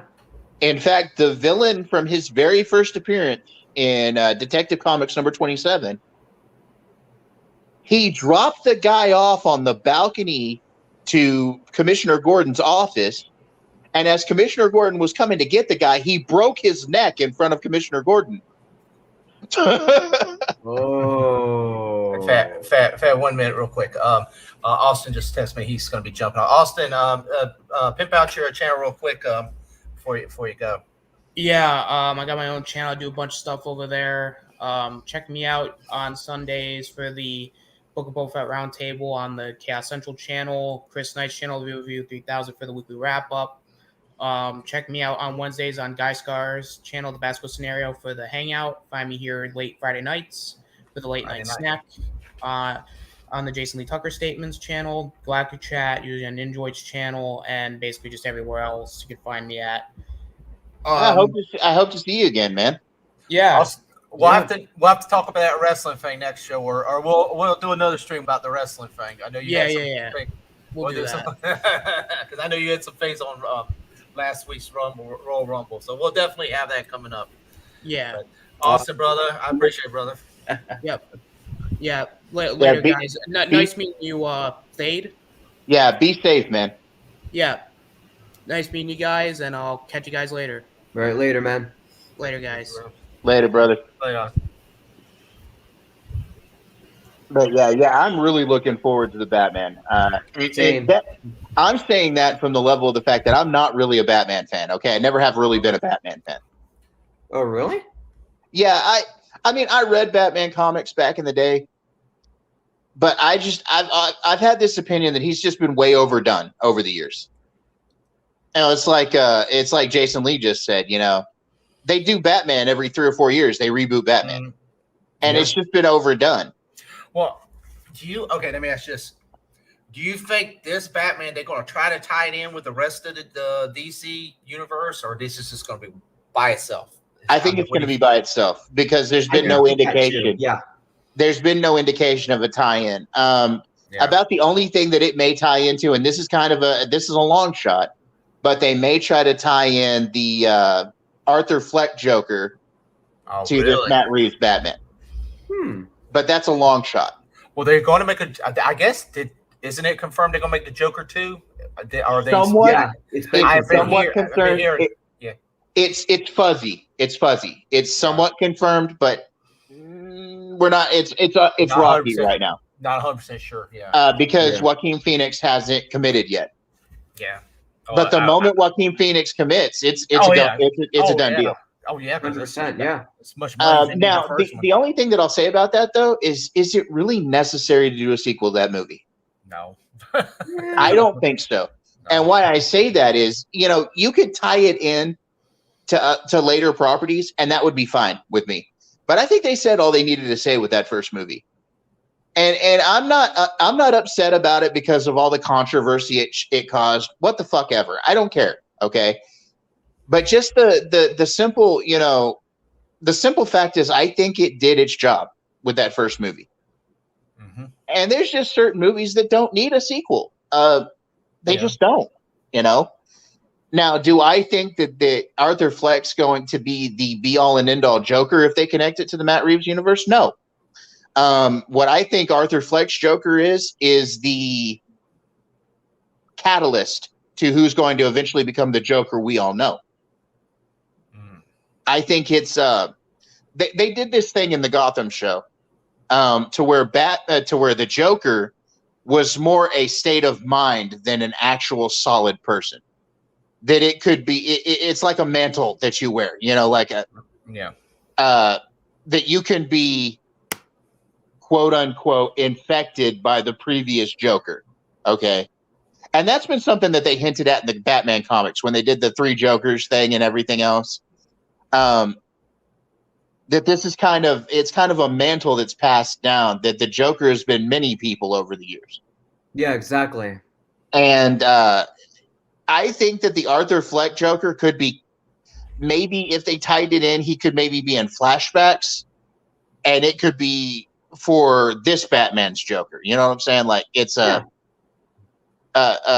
what's the word? Not mentor, but inspiration for whoever this Batman's Joker becomes. Yeah, there were a lot of rumors that it was going to be Barry Keoghan, but I mean, so far, I don't really know now since it's confirmed he wasn't really going to be as Joker. But, I mean, we'll see. I mean, it could be Arthur Fleck. There were even rumors that it could be Jim Carrey, for all we know. I heard that, too. You know who I always wanted to see play Joker? Who? Willem Dafoe. Oh. Wow, that would be wow. I also at one time, and this was back in the 90s, because he was one of the rumored ones that was going to play the original Joker. I always kind of wanted to see what Robin Williams would have done with Joker too. Oh, because that would have been interesting. That would have been interesting. He had a very frantic energy, and I think he could have pulled off a truly chaotic Joker. Yeah. Before Heath Ledger did, you know. Yeah. Now, in my opinion, and this is just my opinion, I may not be a Batman fan, but I am a Joker fan. Okay. All right. And I'll say why I'm a Joker fan. Of course, you probably can realize from the voice. I have been obsessed with Joker since I was a little boy. Okay, since I was a kid, reading Batman comics. Right. He was always my favorite villain. Him and the Penguin. The Penguin was another favorite of mine. And I really loved the way they did the Penguin in the Gotham show. I think that Robin Lord did a really good job playing him. And I think Colin Farrell's going to do a good job too. He at least looks good in the makeup. But I guess we're just going to have to get there and see it. Paul Dano's Riddler scares the hell out of me, just by the way. Just a little bit, I think. That's a different take of the Riddler. Yeah. They're basing him on the Zodiac Killer, which is just friggin' scary, dude. Because, we never found Zodiac. We never found the guy, okay? Well, no, this version of Riddler we're going to be seeing is going to be very different from the one that we've gotten in the Arkham games and we've gotten in other DC shows and movies. Like, this is going to be, in my honest opinion, the most darkest, sadistic version of Riddler ever, in my honest opinion. Oh, yeah, and easily done. 100%. So far, before this one, I think I'm going to like this one the most out of all the Riddlers I've ever seen.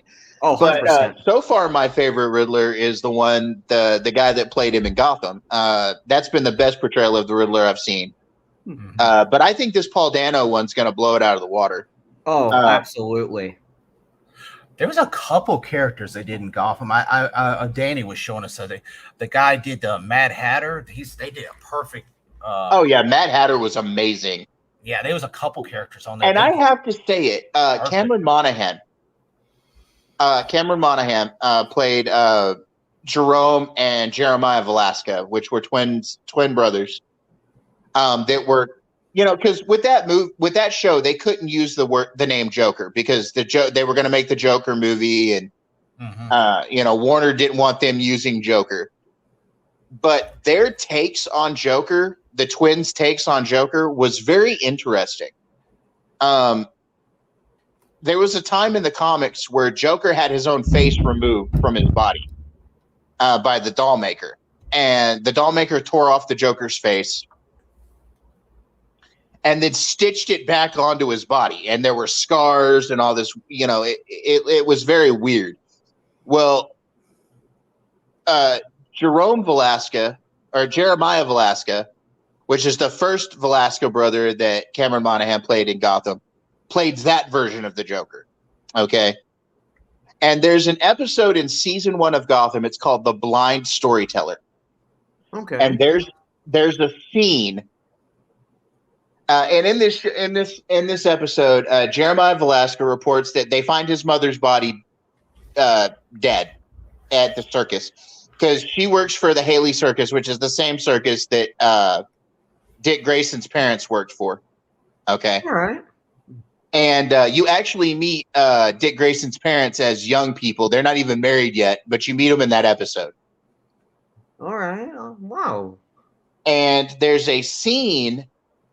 Well, Commissioner Gordon realizes that Jeremiah was the one who killed, or Jerome. Jerome is the first brother you meet.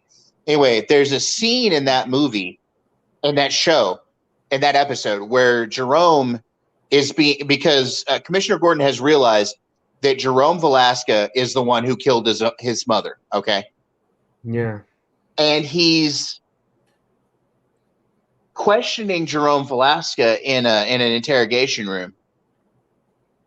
And Jerome's going, "Oh, I didn't, I don't know what you're talking about, Mr. Gordon. I don't understand why you think it's me." And then there's one point where Commissioner Gordon goes, "Come on, Jerome, you did it." And he does a total 180 personality wise. He turns around and he's like, because he's acting all innocent and I didn't do it, blah, blah, blah, blah, blah. And then he stops and he looks down at the table and he goes, "Well, I just have to tell you, Commissioner Gordon. Yeah, I did it. I killed her." Yep. And you're going, good personality. Huh? And you're going, what? And he goes, it wasn't that she was a nagging, hateful bitch. But she was also a whore. Oh my god. And he talks about how his mother was screwing around with a couple of guys that were working for the circus.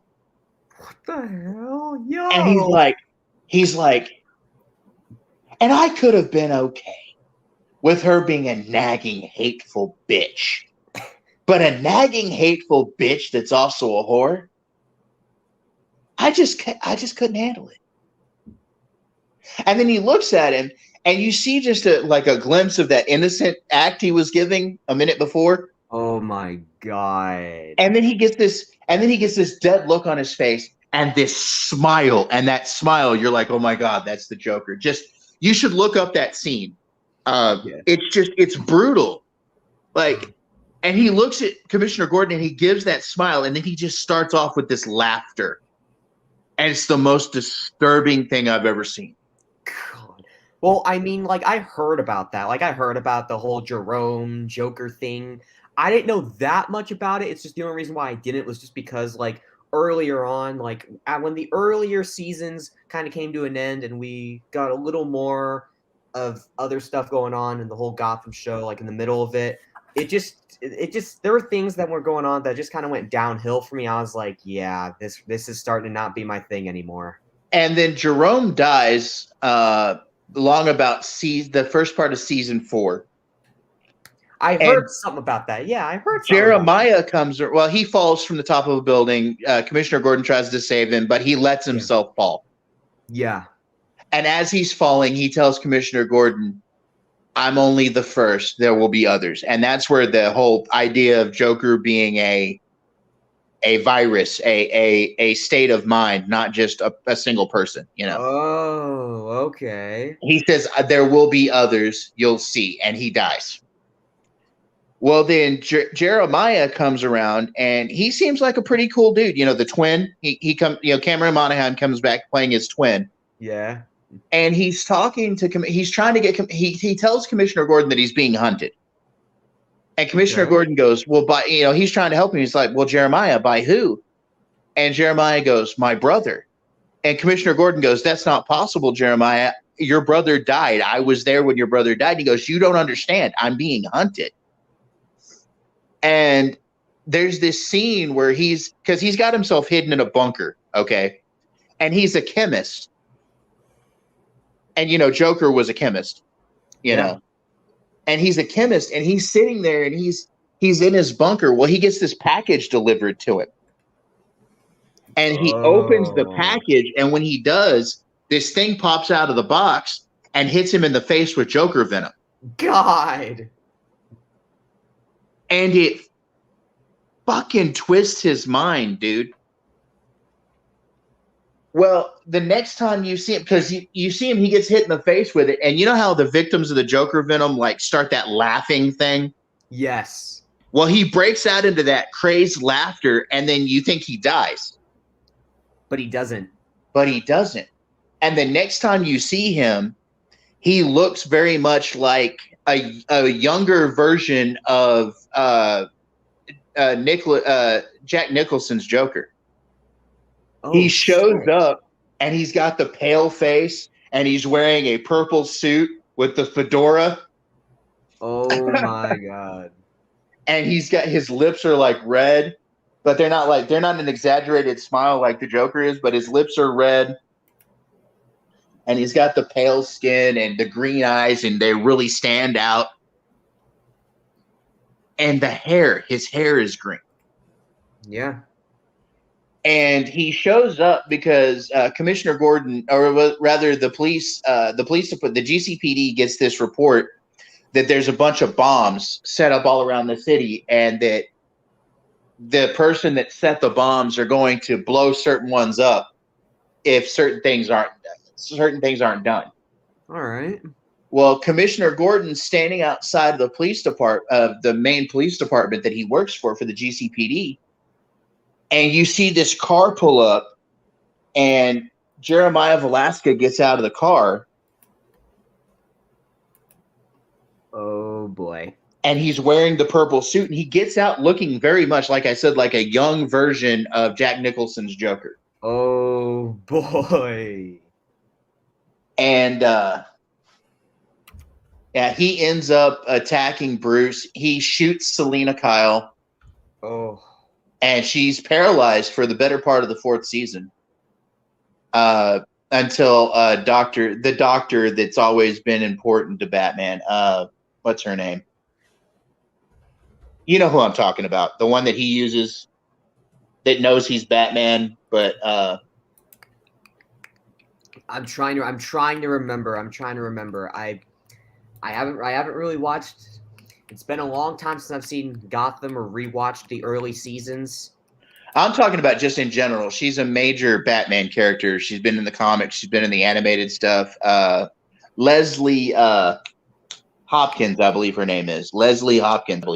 Leslie Hopkins. Yeah, I believe she's the doctor that always helps Bruce out in like all the different media and stuff. She started out in the comics. Right. But she saves Selena's life and helps her be able to walk again. All right. But in kind of a nod to the Killing Joke, Bruce and Selena are having a date night. And, you know, Bruce is like 16, 17 by this point. Yeah, absolutely. Well, Bruce and Selena are having a date night at the mansion. And fucking Jeremiah just shows up, walks into the house, and says some stuff to Bruce. And Bruce is like, I don't know what you're talking about. And he goes, oh, well, that's a pity. And he just turns around and shoots Selena in the spine. God. Which is what he did to Barbara Gordon in The Killing Joke.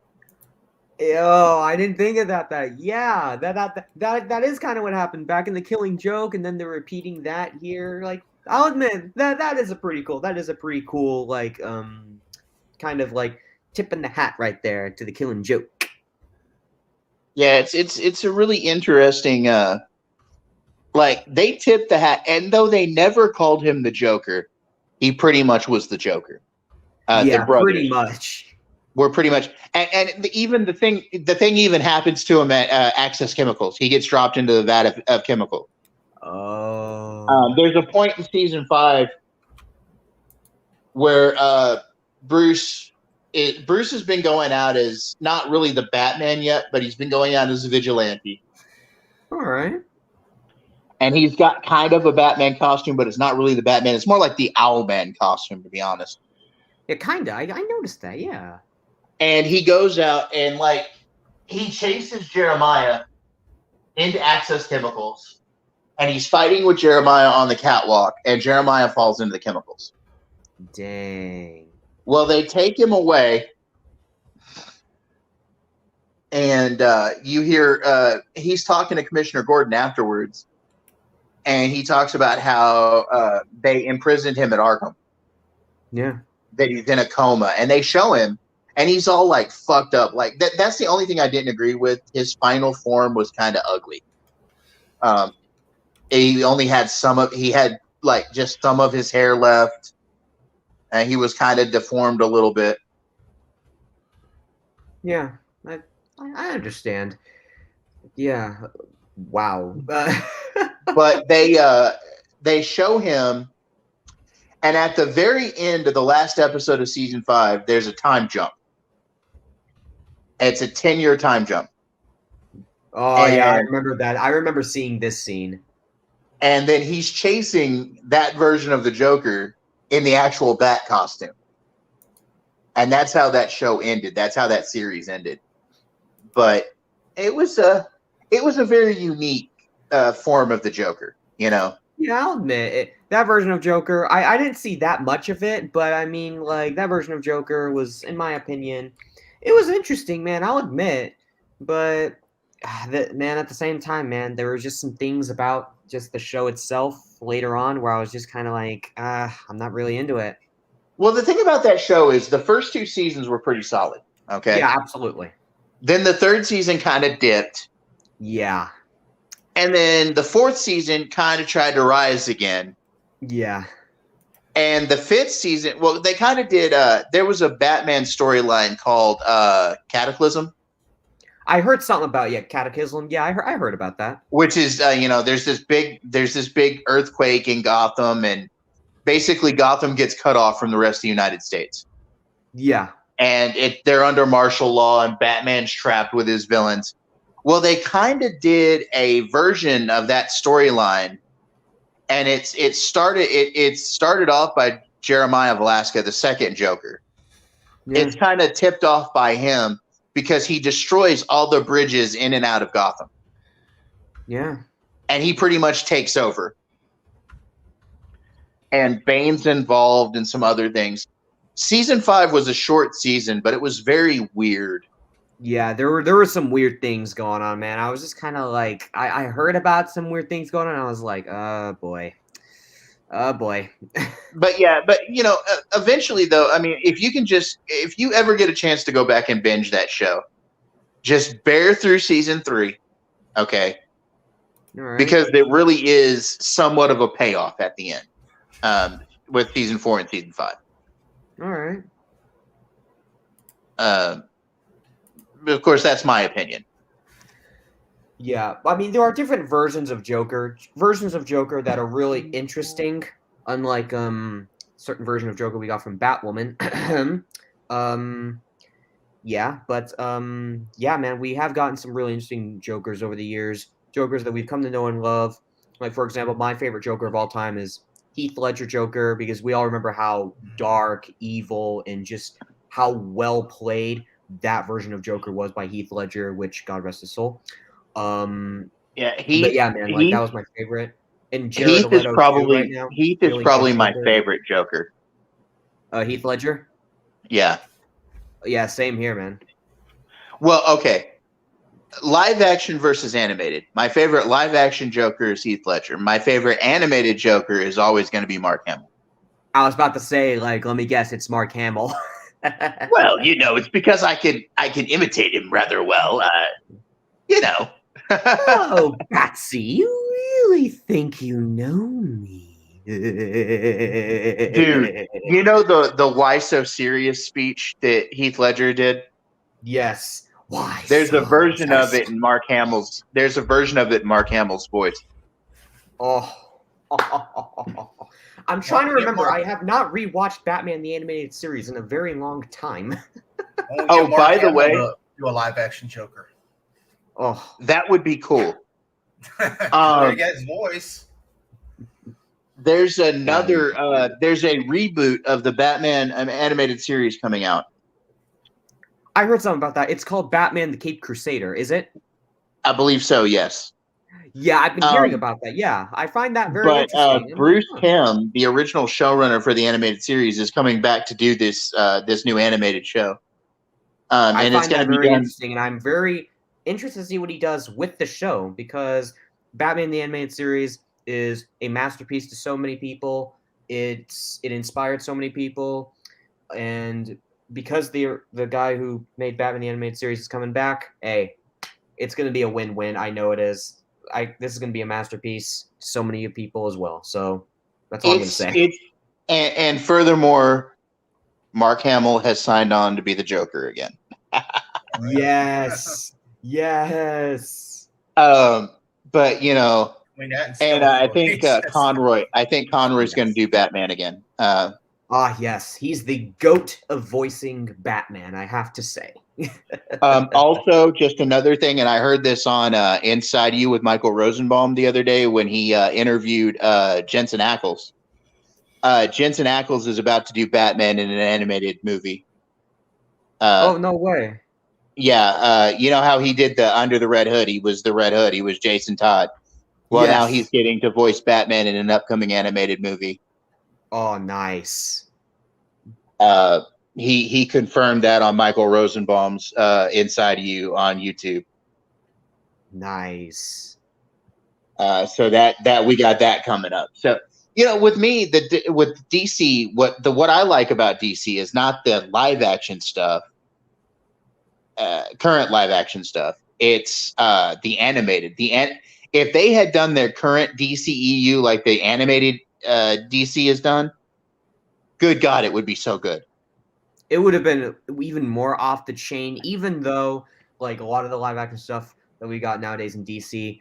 Like, for example, like the Snyder Cut. Like, a lot of people loved the Snyder Cut. Like, it was so good to so many people. People were calling it the greatest Justice League movie of all time, the greatest superhero movie of all time. Like, if you look at movies like that, I mean, it kind of leads you to wonder, like, I wonder what else Zack Snyder could have been able to do if it was animated in a way.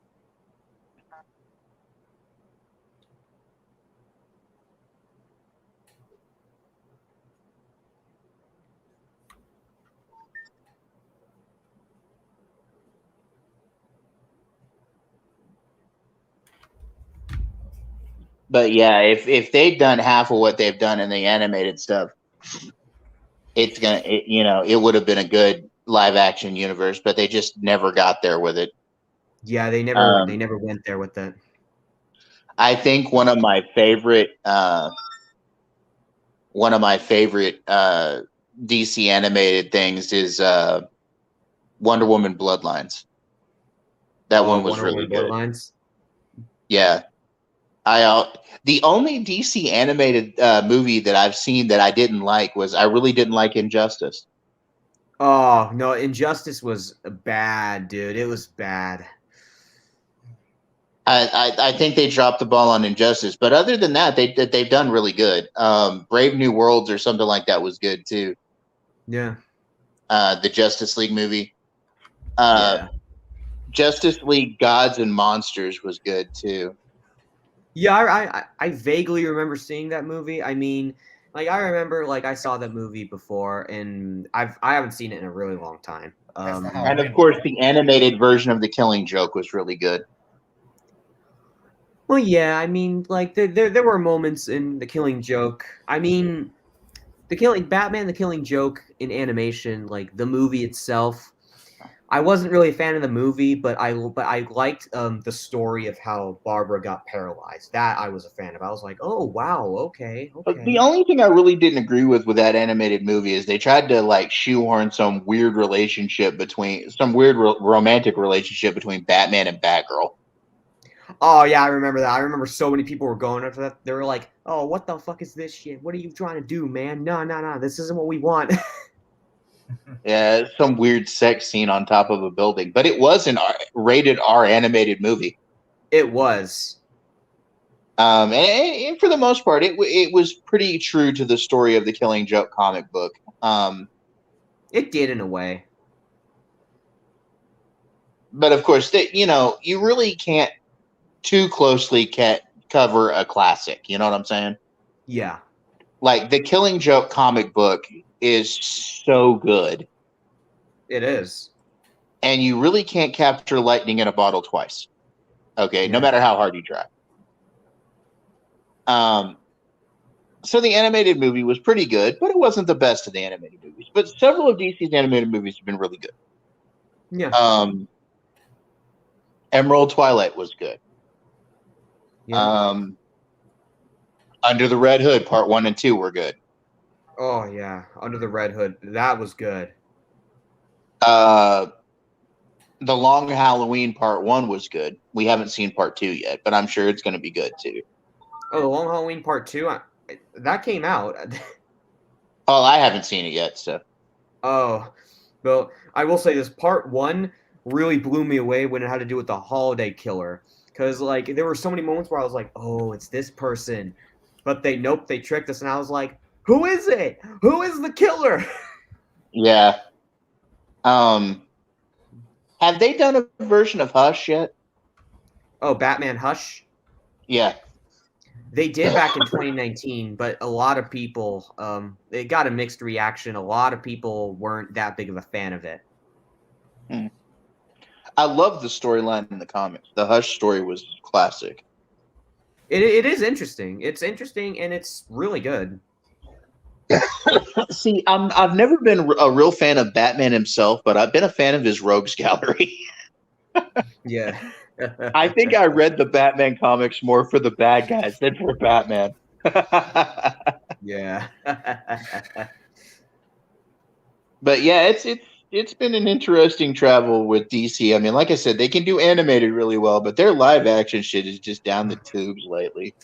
The guys doing anime, they need to get them up into live action. Yeah, me and Brodan, my co-host on our channel, we've always said that. We've been like, man, we need to get they need to kick up the animated guys, you know? I know. It's like Marvel's. Some of the- Marvel's weak on animated, and they're good on live action. That's crazy. Yeah. Some of the best animated DC stuff so far has been Young Justice. Oh yeah, I Young Justice. love Young Justice. And the original Teen Titans was good. I really wish they had finished that. I really wished we had gotten the 6th season on that. Yeah. But they did Teen Titans Go and whatever. Yeah, that's something that a lot of people were like, oh, well, here we go. Down the toilet. Yeah. See, Warner, like, it's almost like they cut their nose off to spite their face. Exactly. Like Warner Brothers, like, here's the thing with them. And I've said this before on stuff on my channel and stuff on, like, other people's channels. Like, Warner Brothers, like, they used to be so good. Like, great example I can think of. Look what they did with Christopher Nolan back in 2005 to 2008. He created, by far, which was at the time, before Matt Reeves even came around and did Batman, of course, that was considered to be, well, those two movies specifically, some of, by far, the greatest live-action versions of Batman, like, ever in the movies, especially with the story. Like, that's what some people were saying. But then later on when, of course, I'm not going to include The Dark Knight Rises because I know that a lot of people weren't that big of a fan as they were with Batman Begins and The Dark Knight. But, like then 2013 came around and Warner Brothers kind of, like, fired their first shot of failing when they were kind of, like, screwing with Zack Snyder a little bit. And then with David Ayer next. Warner Brothers kind of, like, fired their first shot of failing when they were kind of, like, screwing with Zack. Press and hold both volume keys for 3 seconds to use talkback. What's going on? He's echoing for his computer. Sorry about that, guys. It's all good. It's all right. It's all right. It wasn't so much echoing; it was my Bluetooth speaker. Bluetooth, yeah. Suddenly picked us up, and that's what happened to me. That's what happened to me at the beginning of the show. I had something on my side screen or something, and Austin did. He was doing this rant. With the Boba Fett at the beginning, and it was repeating. Like I was hearing him repeat it 2 times, 3 times. And I couldn't figure out. Well, that's why if you watched me at the beginning of the show, I was looking around trying to figure out because I couldn't get the settings to get that echo off, and he was repeating himself for a good 5 minutes there. And I was like, I was trying to listening to him and try to do the double conversation at one time with the repeat. I was like, I finally found it. I was like, God. Yeah, it was. It's like stop.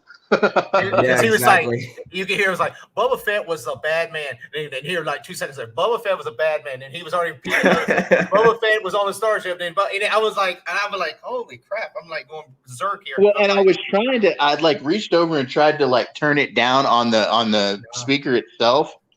And it was denying me. My speaker was no. Bad. Dude, well, see, y'all couldn't hear me. See, I was hearing it from my headset. See, at least it didn't go on the screen. I think, God, I said people on the stream was probably going crazy because I'm thinking it's repeating on the stream, and I'm like, oh my God. That's why I asked them, am I repeating? And it's like, no. I was like, because I'm hearing it from my headphones. I'm like, God Almighty. I said these people are probably going to flip off the channel, man, because you start hearing a repeat after oh God. Sounds bad, but it was just me, so it wasn't too bad. Yeah. Sorry about that, guys. No, you're good. You're good. all right. No, you're good. No, you're good, man. Well, me and my Bluetooth speaker are gonna have a talk after this stream. It was telling me no. I was turned down, and it was I want to talk. I put y'all's channels in the chat. Thank you. I do want to note. I do want to note about my channel. I don't have any content yet, but this month I'm gonna start putting content out. All right. I've been kind of doing this YouTube thing for a year now, but I've been mostly on other people's channels. Oh, and it's how to get started, man. Get people watching, and then people know you where you're at, and they'll start. What's funny, content. what's funny is, I've been with my buddy Brodan on our channel, for the longest time, and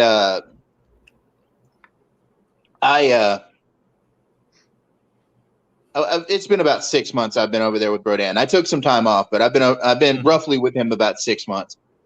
But like I get people now, like people I don't even, because I watch the chat. I see names, I remember names, and a lot of people that I see on several different channels, And the thing is I've got people whose names I don't even recognize going, "Oh, hey, Thade, how you doing, man? What's up, dude? Hey, how you doing?" Like, I'm like, wait a minute, how do you? When you went on LDG's channel, that you got a lot of people learn. That's the thing. Because I first met you. What was it? Was it Basco's or not Basco's? Darius, right? Was it Darius? It was Darius, yeah. Darius.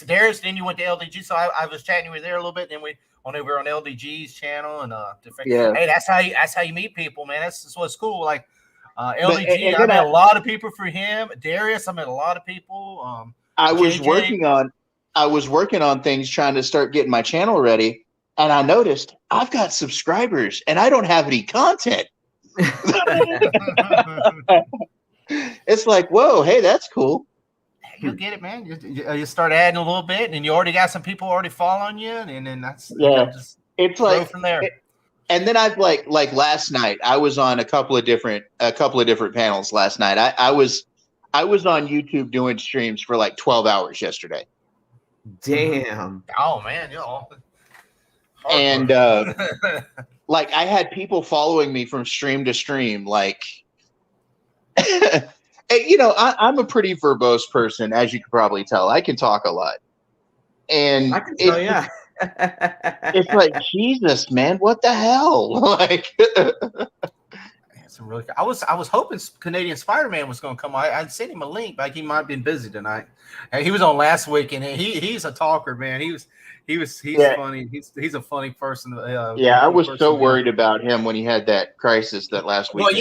Well, he was on my stream and he was already drinking a little bit, and he was out there, and I'm like, dude, you're out. He's out in the middle of the woods. I'm like, how in the world you even got service out there? He's what like, the hell? Well, he was actually Alberta, Canada. He's like, he's out in the wilderness, and I'm like, he was actually in his backyard, but he lives in a wilderness area, and it's like, oh my god, he's cool. And one of my friends, I don't know if you know Carol's Cookies.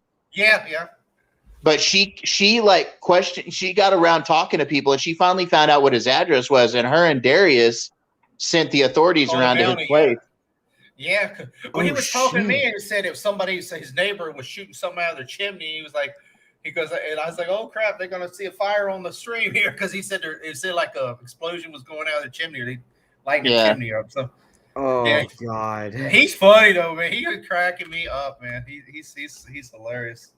But I have to say, a lot of the time when I'm on these streams, I just have to admit it. I smoke a lot of weed because of my anxiety. I got you.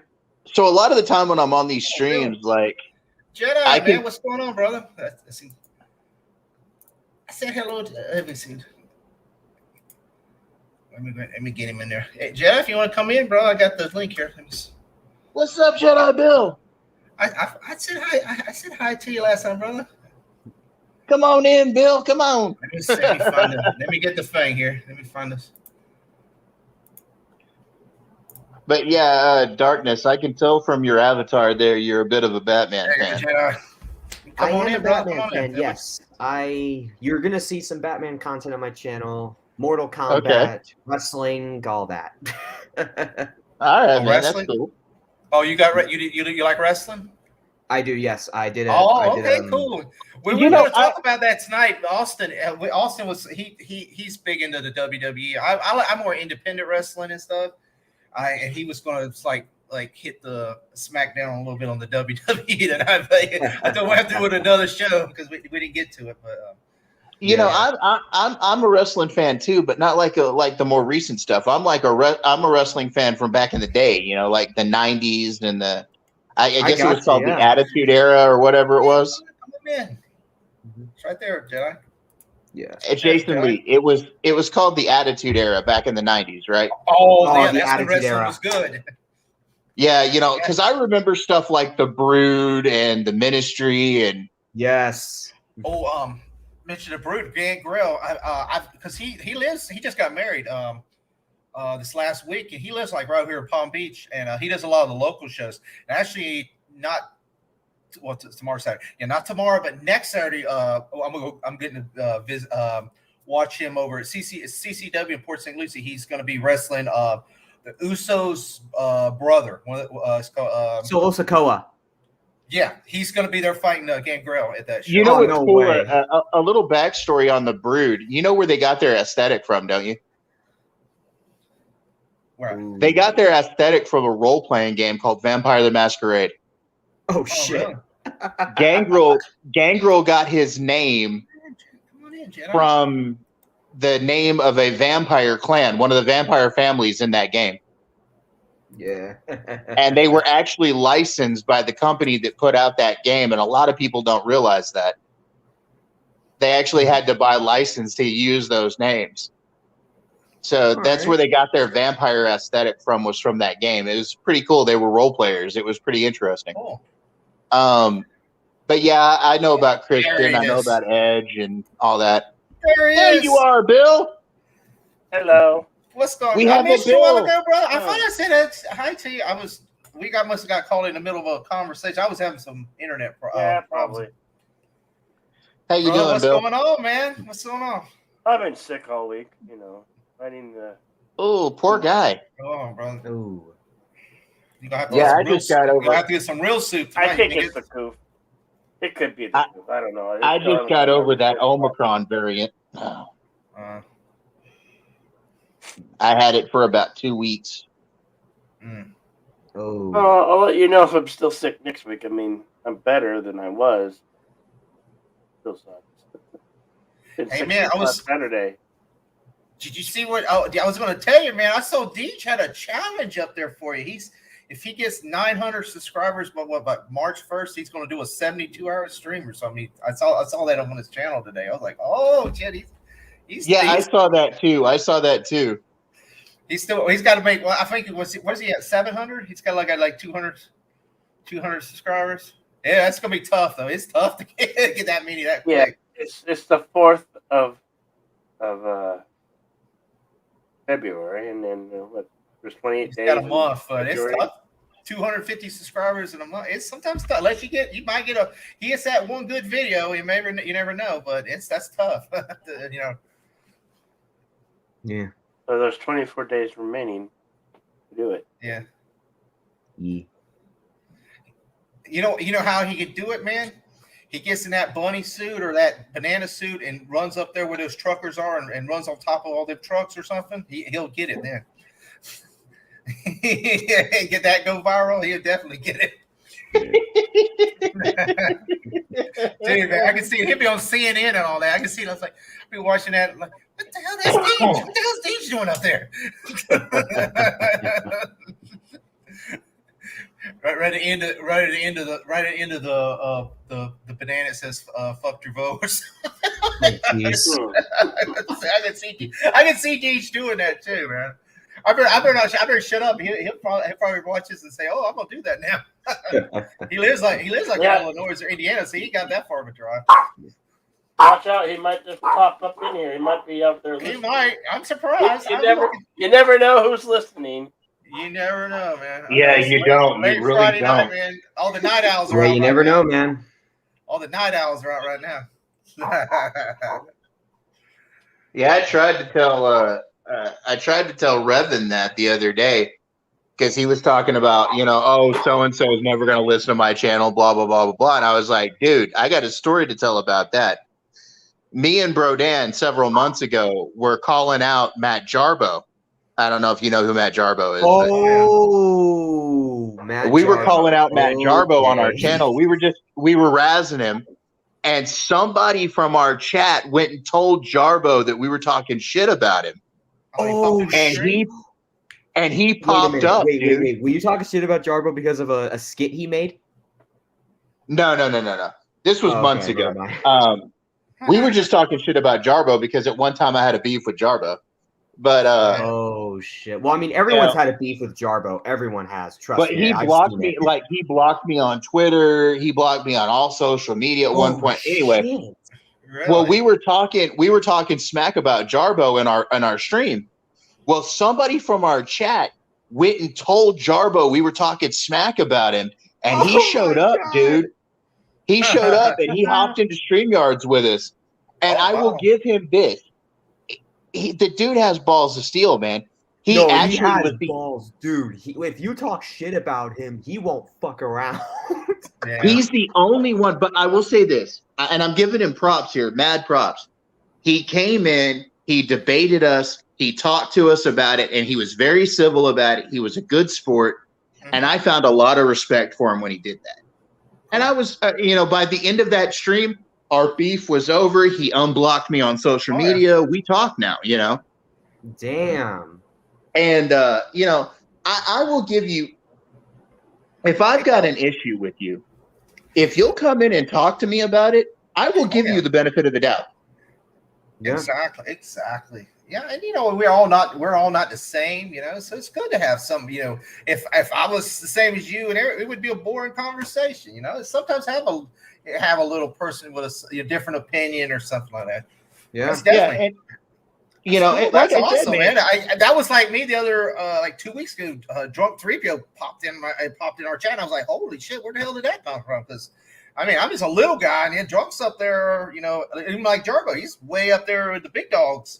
But Revin said yesterday, I was on his stream and we were talking about it. He was like, man, none of the bigger guys are really watching our channels. I said, dude, watch it. You never know, Oh, I gotta watch it. And then, hey, what's up, Raquel? Hey, Raquel. You can pop in if you want to. I got the stream guard right there. You can if you want to. But anyways, I gotta get going, guys. I'll see y'all later. All right, man. I'll pimp out your channel. I'll get your link in the chat, but pimp out your channel real quick. Before we go, Darkness. All right, thank you, man. Yeah, man. Yeah, I do DC, Mortal Kombat, and wrestling. That's all I could say. Awesome. I plan on doing a stream very shortly about something about Ben Affleck. So cool. Yeah. Cool. Affleck. Cool. Affleck. And I got his. Let me see. I got it right here, guys. There's his YouTube channel. Check it out. Subscribe. Yeah. Guys, check it out. Darkness, I've enjoyed our conversation. I always come back and yeah. I do the show every Friday. I've been doing it. I do the show every Friday night. We just started like a couple weeks ago. Hopefully get some more other shows regular. Some are going to be late due to my work schedule. Most of my shows, unless the weekend, it's going to be like late at night because I work 2 to 11, so Eastern time. So everything mostly is going to be evening. Now the weekend, I'll try to maybe hopefully get some shows in normal times like 9 to 10 p.m. But yeah, everything usually at 11 if I do anything. But all right, I appreciate you coming in, man. Awesome. Right. I enjoyed the conversation, brother, and I subbed to your channel, so there you go. I know, I saw that. Thank you for that. Really awesome, brother. Awesome. Well, we got to support each other, man. That's really the best thing. We got to support each other because we're all out here with our asses in the breeze, and it's always good to have friends. So. Take care of yourself, man. I hope to talk to you again. It's like Jedi. I met Jedi. If y'all know JJ, I don't know if y'all knew JJ. I did. I knew JJ. I met Jedi Bill through JJ. I like a lot of people. I met Raquel. I met her through JJ. Darius. I met you meet all these new people by interesting people story. Conversations and stuff. Interesting story. I started out on YouTube with High Strangeness, which is Pete over at Creepy Little Book. He used to do a show called High Strangeness. After High Strangeness ended, I stayed with Creepy Little Book. And through Creepy Little Book, I met Jesse Miller over at the Crow's Nest. Me and Jesse Miller, we're pretty good friends. But most of the people that I talk.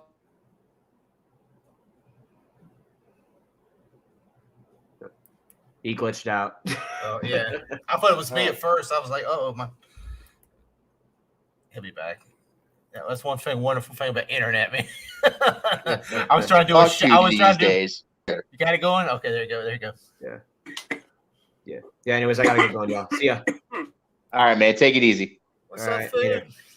What's up, food? Yeah, so I met a lot of people. I met a lot of people through Raquel. I met Darius through Raquel. I met you through Darius. Yeah, Darius. Yeah. Darius. Then you went on to LDG, and we chatted a little bit more there, and all that. It was cool. Yeah. Yeah,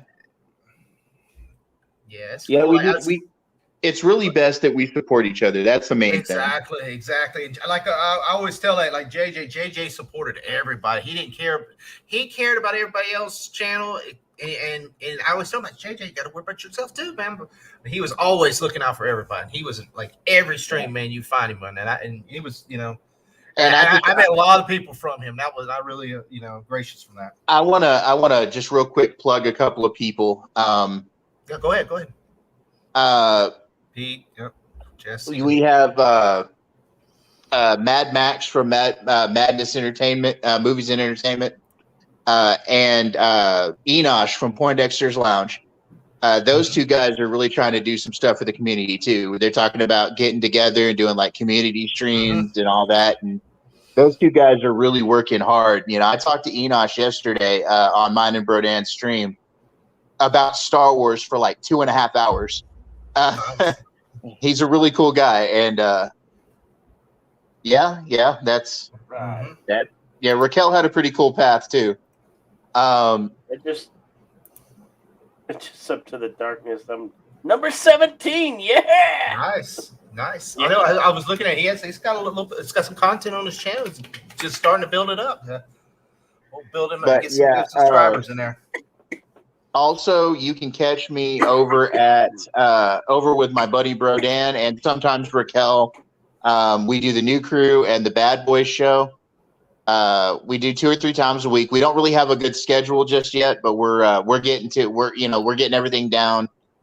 I'm also near the end of the month going to debut my channel, my personal channel. I'm going to be doing true crime and paranormal stuff on my channel with a weekend live stream. Cool. So I got that coming up. We've got a whole lot of projects coming up. So and like I said, Raquel's on there with me with Brodan whenever she can get in with us. We do entertainment. We talk about nerd stuff. We do a little bit of politics, some drama, but we're trying to get away from that. Yeah. But yeah, just kind of give us a lookout, Exactly. I got the links Nendroid and Austinators also. Have you ever met them before, Fat? Austinator, the guys that's with us earlier was talking about bad. No, tonight was the first time I met either one of them. Okay, I got their links. Yeah, that's Austinators. I got him, and I got Nendroids in there too somewhere. Yeah, I got subs to. I haven't subbed to Austinator yet, but I think I subbed to Nendroid just a little bit ago. Yeah, they're really I'll catch cool Austinator too. Yeah, they were really cool guys. We stream with them a lot on panels and stuff with LDG and Chris Knight and all that. They have, and we always have some like Star Wars fans and stuff. Really good guys, both of them. Absolutely. Raquel, what's going on? Just chilling, watching. Is it snowing still up there? Yeah, it's snowing. Y'all got power, right? They said a lot of places up there ain't got power. I have power, so. Yeah. Well, you wouldn't be on the street unless you're on the jury. Yeah, they said a lot of places up there, the snow was knocking out the power up that way. Well, luckily down here in Texas, we're not having the same February that we had last year. That's good. Last year, y'all had ice on the boats and stuff there on the coastline. It was a weird weather. Well, we have snow. We have 6 inches on the ground right now. But no, last year we were having the main problem was power problems. The whole state was out for a couple of days. Yeah, because we're not part of the national grid. We've got our own privatized grid in this state, and our local state energy people, ERCOT, man, they screwed us over last year, but they're keeping on it this year. We haven't had so many outages, knock on wood and all. Yeah.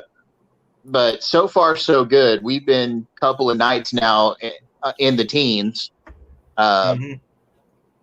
We're about to come out of it though. It's going to be above freezing most of the day tomorrow. So That's good. That's good. but this is just Bill, unusual what about weather you? for Texas, man. Bill, did y'all get any of that weather, or did you far enough south you didn't get it?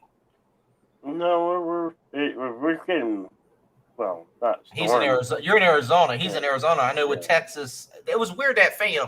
It swiped Texas. Yeah, there's a lot of wind, and sometimes we'll have showers. Well, see, last week, you see what's weird, Fat, y'all last week, y'all wasn't cold last week, were y'all? Like freezing or anything? We were in the 50s and it was in the 30s at night, but we weren't freezing. Okay. Well, we were freezing here. That's in Florida. We were freezing last week. Had 3 days of freezing weather. And I was looking at it. I had friends in Texas, and it's like, oh, we're at 50, 60. And I'm like, damn, why are we freezing? Y'all It's currently 46 degrees outside. Oh, yeah, one of my sisters lives in Florida. So yeah, I knew about Florida's freeze last week because she told me about it. I Love Food says I have power. Definitely jacket weather. Definitely jacket. I've been shoveling snows for 2 days. I've never seen snow, so I don't know how that is. I don't know if it's. It'd be probably fun to see it the first day, and then probably after the second or third day after doing it, probably like, damn, I don't like this. You never gone skiing I've never seen snow before. Wow. I've always going to see it the other morning. It was cold when it got down to 29. I was going to spray the water hose and see if I could see some snow come down or something, but I haven't seen no real snow. Well, I'm like it would really have to get cold and rain where I'm because I'm middle of the state, almost South Florida, so. I mean, probably where LDG, he could possibly, because he's in Orlando, he's like an hour and a half, 2 hours north of me. But like where JJ lived in Jacksonville, they would see snow in Jacksonville, and I have some family up there in northern Panhandle. They would see snow every year off close to Alabama, Georgia border. But where I'm at, it would have to just really, really get cold, and then I'd be raining like hell or something. Yeah, like right now for us, degrees for me right now. Right now for us, it's 23, and it's the wind chill is 19. It's cold. My car got stuck twice. Had to get out and push. I bet that sucks, man. You're out there, especially if you don't even like being out in the cold, and man, out there and push that car. Yeah, definitely. That suck time right there. Something you don't want to happen, man. That's something you don't want to happen when you're snowing or cold. Oh, it's so horrible. I don't like it. The cold, precious. I don't like it. Yeah. The cold. It's nasty. Nasty it is. Don't like it. Don't like it at all. That's pretty good. So Jedi, you got any soups coming up this week, or are you not feeling that well? No, I'll get back to doing it. Got sick this week, Yeah. the other night when Mr. CC put that one on, I was like, I had rescheduled this for Sunday night, Monday morning. Yeah. Oh yeah. I forgot to look and see if we got any new movies coming out this week. I think Jackass 4 comes out. I think that's the only movies coming out this week. I don't think we got nothing else. Forever. Have you movie? That guy's cracked me up. I've met Wee Man before. It's Steve-O and Wee Man before. I've met them before. Yeah. Oh, really? That's cool. Yeah. They seem like Disney. They're in the van store up at Disney Springs. It was like 10 years ago. And this is before Steve-O, let's say, cleaned up his act. Oh, he was. Yeah, he was messed up. Him, both of them. Well, and I'm happy for him. I'm happy for him. He's in good spirits and in better health. Yeah. Well, that's why they didn't get Bam on there, because the new one, because he's still. Oh, I heard he's still mad, but he's all messed up, man. He's like I think they got him in rehab right now, so that's definitely why he Yeah, I heard all that. He's not doing too good. That is the reason why I think Johnny Knoxville and the rest of the guys didn't want him on the movie. couldn't. Exactly. That was fake, and he's And upset about Bam was not happy about that. it. From Yeah, didn't Knoxville get hurt doing this last movie? He gets hurt every he gets hurt every movie. No, like he was just in the wrestling. again, Yeah, but he was right. He was just got slammed at because he was in the Royal Rumble, and they slammed one of them. They slammed Wee Man. Brock Lesnar slammed Wee Man in the freaking table in the back, and they had him out there in the Royal Rumble. That's what I think Austinator was going to talk about and all that, because they had him headlined over most of the people. was busting his junk not enough? Moonfall the this week. The motorbike the motorbike handle that landed on him weird. Yeah.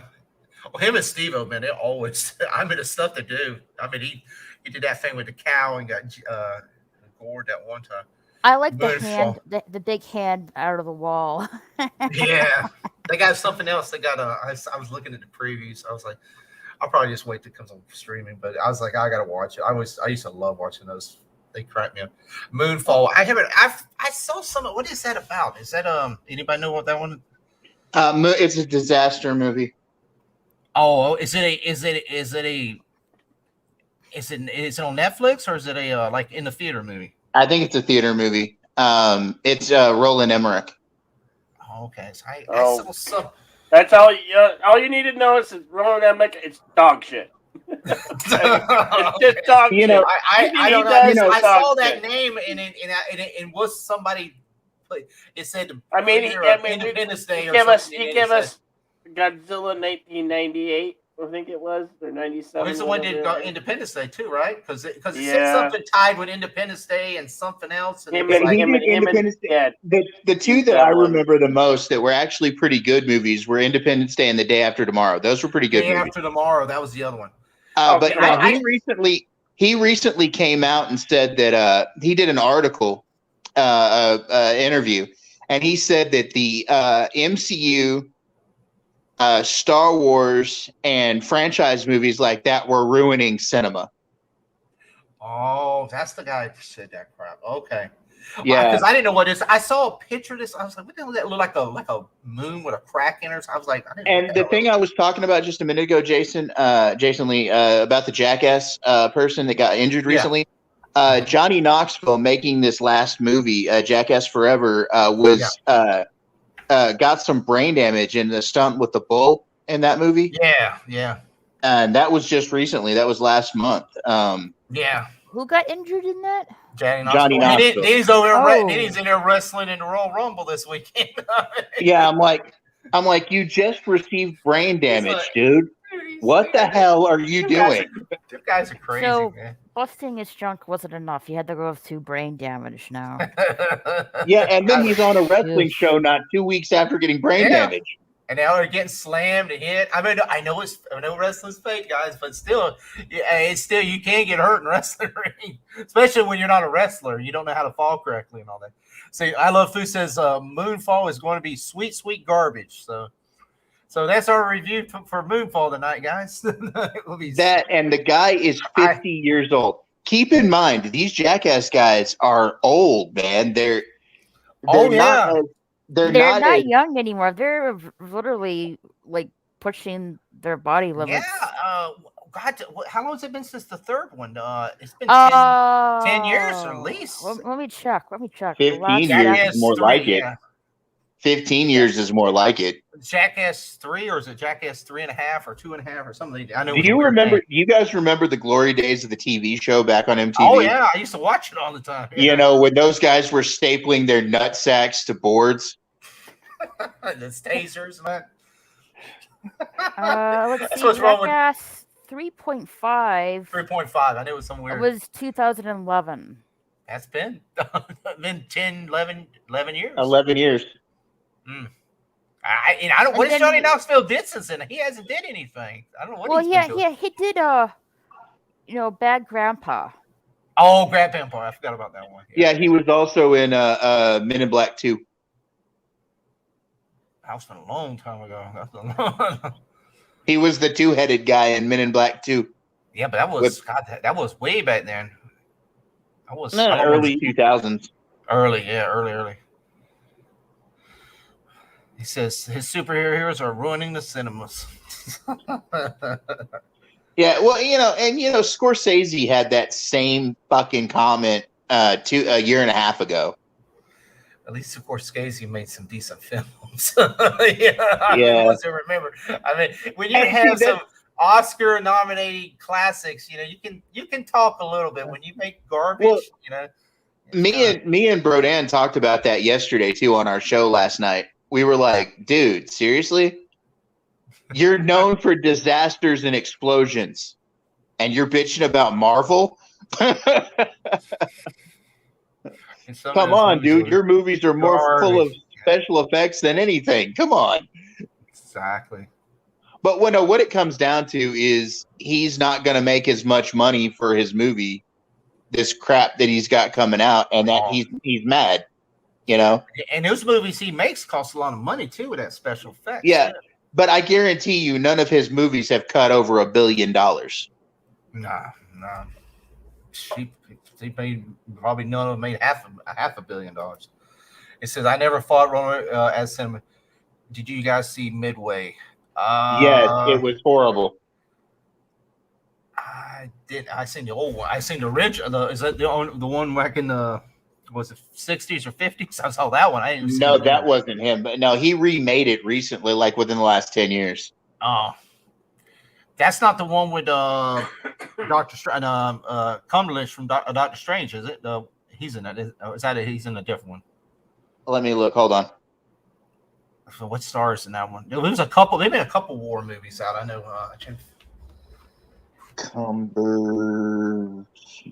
Batch. Yeah.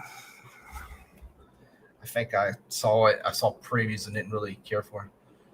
Jedi, man, you need to get some of that hot sauce you got the other day, man. Just chug it, man. That'll get you feeling better. That'll kick that right out of there. Dude, if there's anything in your lungs or throat, man, that'll burn it out, man. Especially that first of the hot ones you got there. I already ate the hot chips that I got. How were they? They're good. You can get them at Trader Joe's. They're ghost pepper potato chips. Wow. Quite spicy. I like it. No, Cumberbatch did the movie 1917, which was about World War One. Okay. The recent Midway movie, hold on.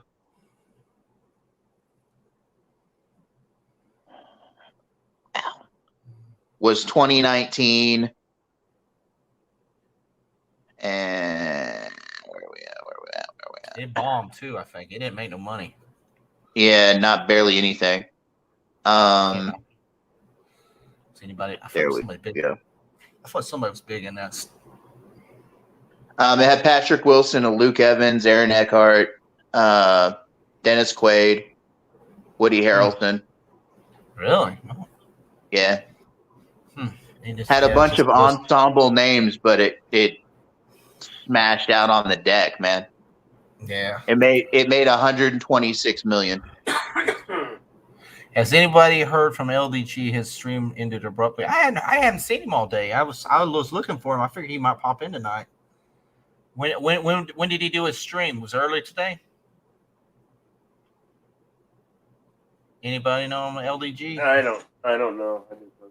I hadn't seen him on. I don't even think his. I didn't even see his 24-hour running stream running earlier. I know he's been doing that, but yeah, I haven't seen his. Yeah, he usually runs a waiting room all day. Yeah, I hadn't seen that. I Love Food. When was that stream? Earlier today? I mean, I looked at. I was been peeking at the streams throughout the day, and I hadn't seen him. Let's see right here. It was around noon. It was 12 hours ago. Okay, on LDG's TV reruns, I saw LDG and Jerry eat some hot chips. Oh yeah, that was some yesterday, wasn't it? The hot chips, the reruns. I don't know. I haven't seen him on there. I'll text him, but he I'll tweet him or something because I haven't seen him online or anything. Yeah, his last stream was 12 hours ago. Yeah, I don't know if he might be having some sugar problems. So sometimes he has when he has the sugar problems, he'll be off for a little bit.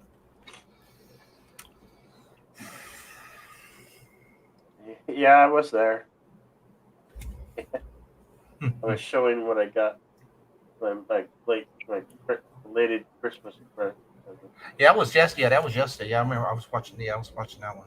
You had the chips and the two. They had that really hot sauce. That one they was saying it was like extremely hot. Oh yeah, I have it. I haven't dipped into it yet. Oh, there's Tim. What's going on, Tim? I hadn't seen Tim in a long time. What are you doing up there? It's the hipster. Although, hey, Tim. What's up, Kylo? What's up, Kylo? Kylo. Here's the King of the hipsters. Here's the link. Hey, Tim, if you want Tim's to pop talk. in. Hey, it's been a long time. I hadn't seen Tim in like a week or so. It's been a while. Yeah, it's been a while. It's been about a week since I saw him in chat. Since I saw him on a panel, actually.